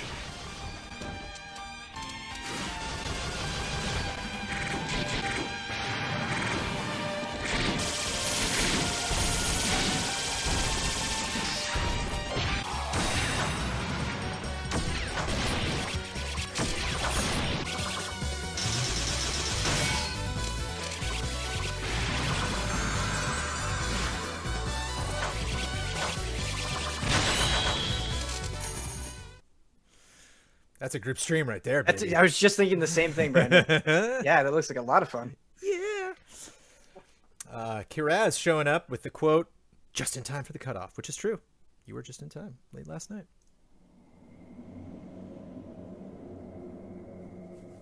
I've played this game a lot and I love it. Getting back to mobile, baby. Yeah.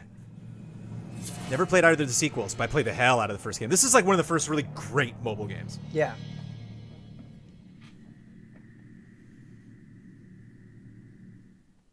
Mobile devices as a gaming platform has always been a tough prospect for me. Few experiences inspire me to take on all of the concessions of mobile gaming.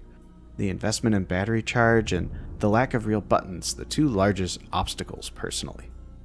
Infinity Blade is the exception to the rule. Infinity Blade is the marriage of roguelike principles with Nintendo's Punch-Out style of boss rush. It uses touch controls that make sense. Angled swipes across the screen to parry, tapping to dodge or block, and doing a flurry of swipes to do damage. It all feels intuitive for the game and for the platform it's on. The animations, while repetitive, are well crafted and really flesh out the ambiance. More on that in a moment. A good portion of your XP comes not only from winning a fight, but using near gear you have yet to master. Each weapon has a pool of XP that the player can get towards leveling. When maxed out, the item is mastered, and you no longer gain experience for using it. This encourages experimentation in a novel way. You can keep using the same gear if you like it, but your overall progress will be slower. The amount of in-game equipment is impressive as well. Unique designs give the game an element of fashion souls, not properly depicted in this video.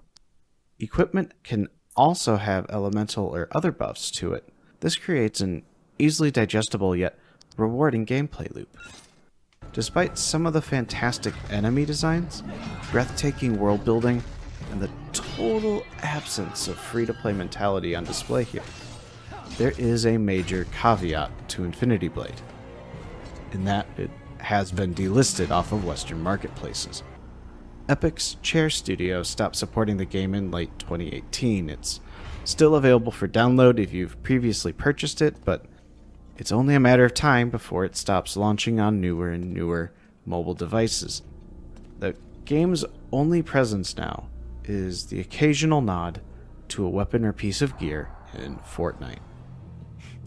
The game has been scratching the fantasy RPG itch that I've been having, and since capturing the footage for this video, I've gotten farther in it. I'm excited to have 2 full sequels to dig into next. Well, that is, until Baldur's Gate 3 hits early access. Not much time. I mean, we haven't heard any more news on that front this month, have we? Nope. Yeah, we're still waiting on that date.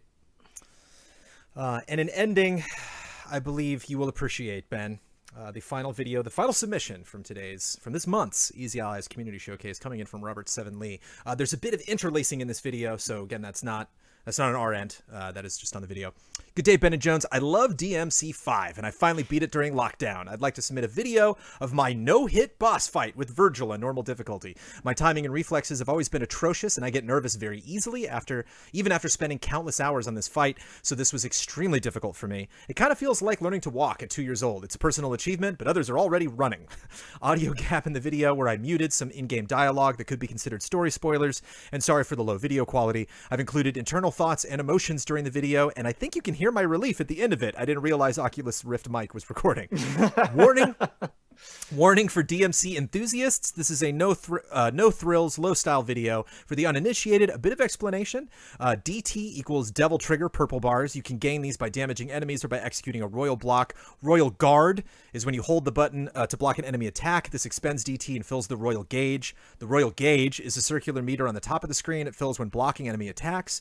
Royal Gauge can be used to inflict massive damage on the enemy by using Royal Release Attack. Royal Block is a perfect time block. Instead of depleting DT, it gains DT, and Royal Gauge more quickly. Very difficult to pull off for me. And again, this is the last fight in the story, so spoilers for anybody that doesn't want to finish DMC5. Yeah, but having also the best fight in the game. So having not, I reviewed DMC5, and so I think I saw you playing this or I saw you. I've seen this fight many times, so it doesn't seem. I was doing this fight in the studio, and I think maybe that's what it was. Yeah, okay. I think I just wandered into the studio. But yeah, if you haven't touched DMC5 yet, thanks for watching the community showcase. You can bail now. But if you don't care of watching the virtual fight, take it away. It's a great fight. Robert 7 Lee. 'Tis a great fight. It looks like a very difficult fight to do without getting hit. I won't lose the likes of you.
Now time to settle. Come on.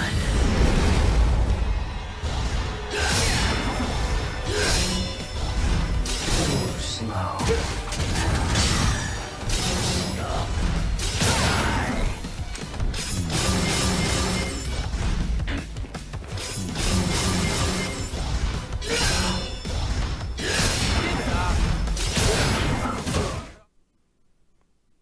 Muted for dialogue. Means nothing to me. Slow.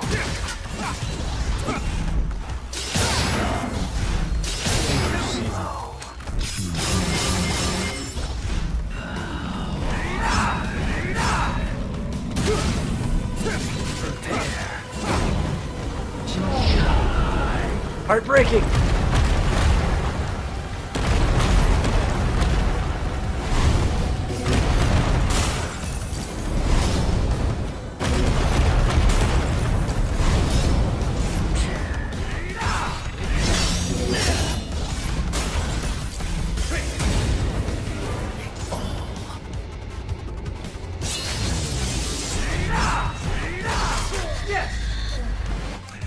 Yes!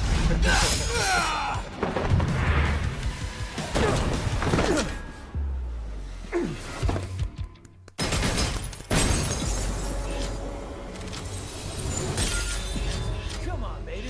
Come get me. Give it up. Come on. Taking the hits, taking the hits. The way that he described that moment where he's like, blocker dodge, panicking a little. Yeah, that's absolutely how that moment feels. There we go. There you go. That is ending on Easy Allies DMC 5. What a treat. What a treat. Community Showcase. Yeah. Ladies and gents, if you want to be a part of the Easy Allies Community Showcase, that is a $10 tier of patreon.com/easyallies. We do this at the beginning of every month. I put up the post at the last week of the month, so you got all of August. If you want to be a part of the showcase for September, let us know and then get in there. We do have credits. Ibrahim Soser said, Nani? James Davey made a reservation but then vanished. I don't know if you didn't want to post that this month or if your post got eaten by Patreon. It always helps to just double check because Patreon can do that. Kit Snow says ooh to everybody.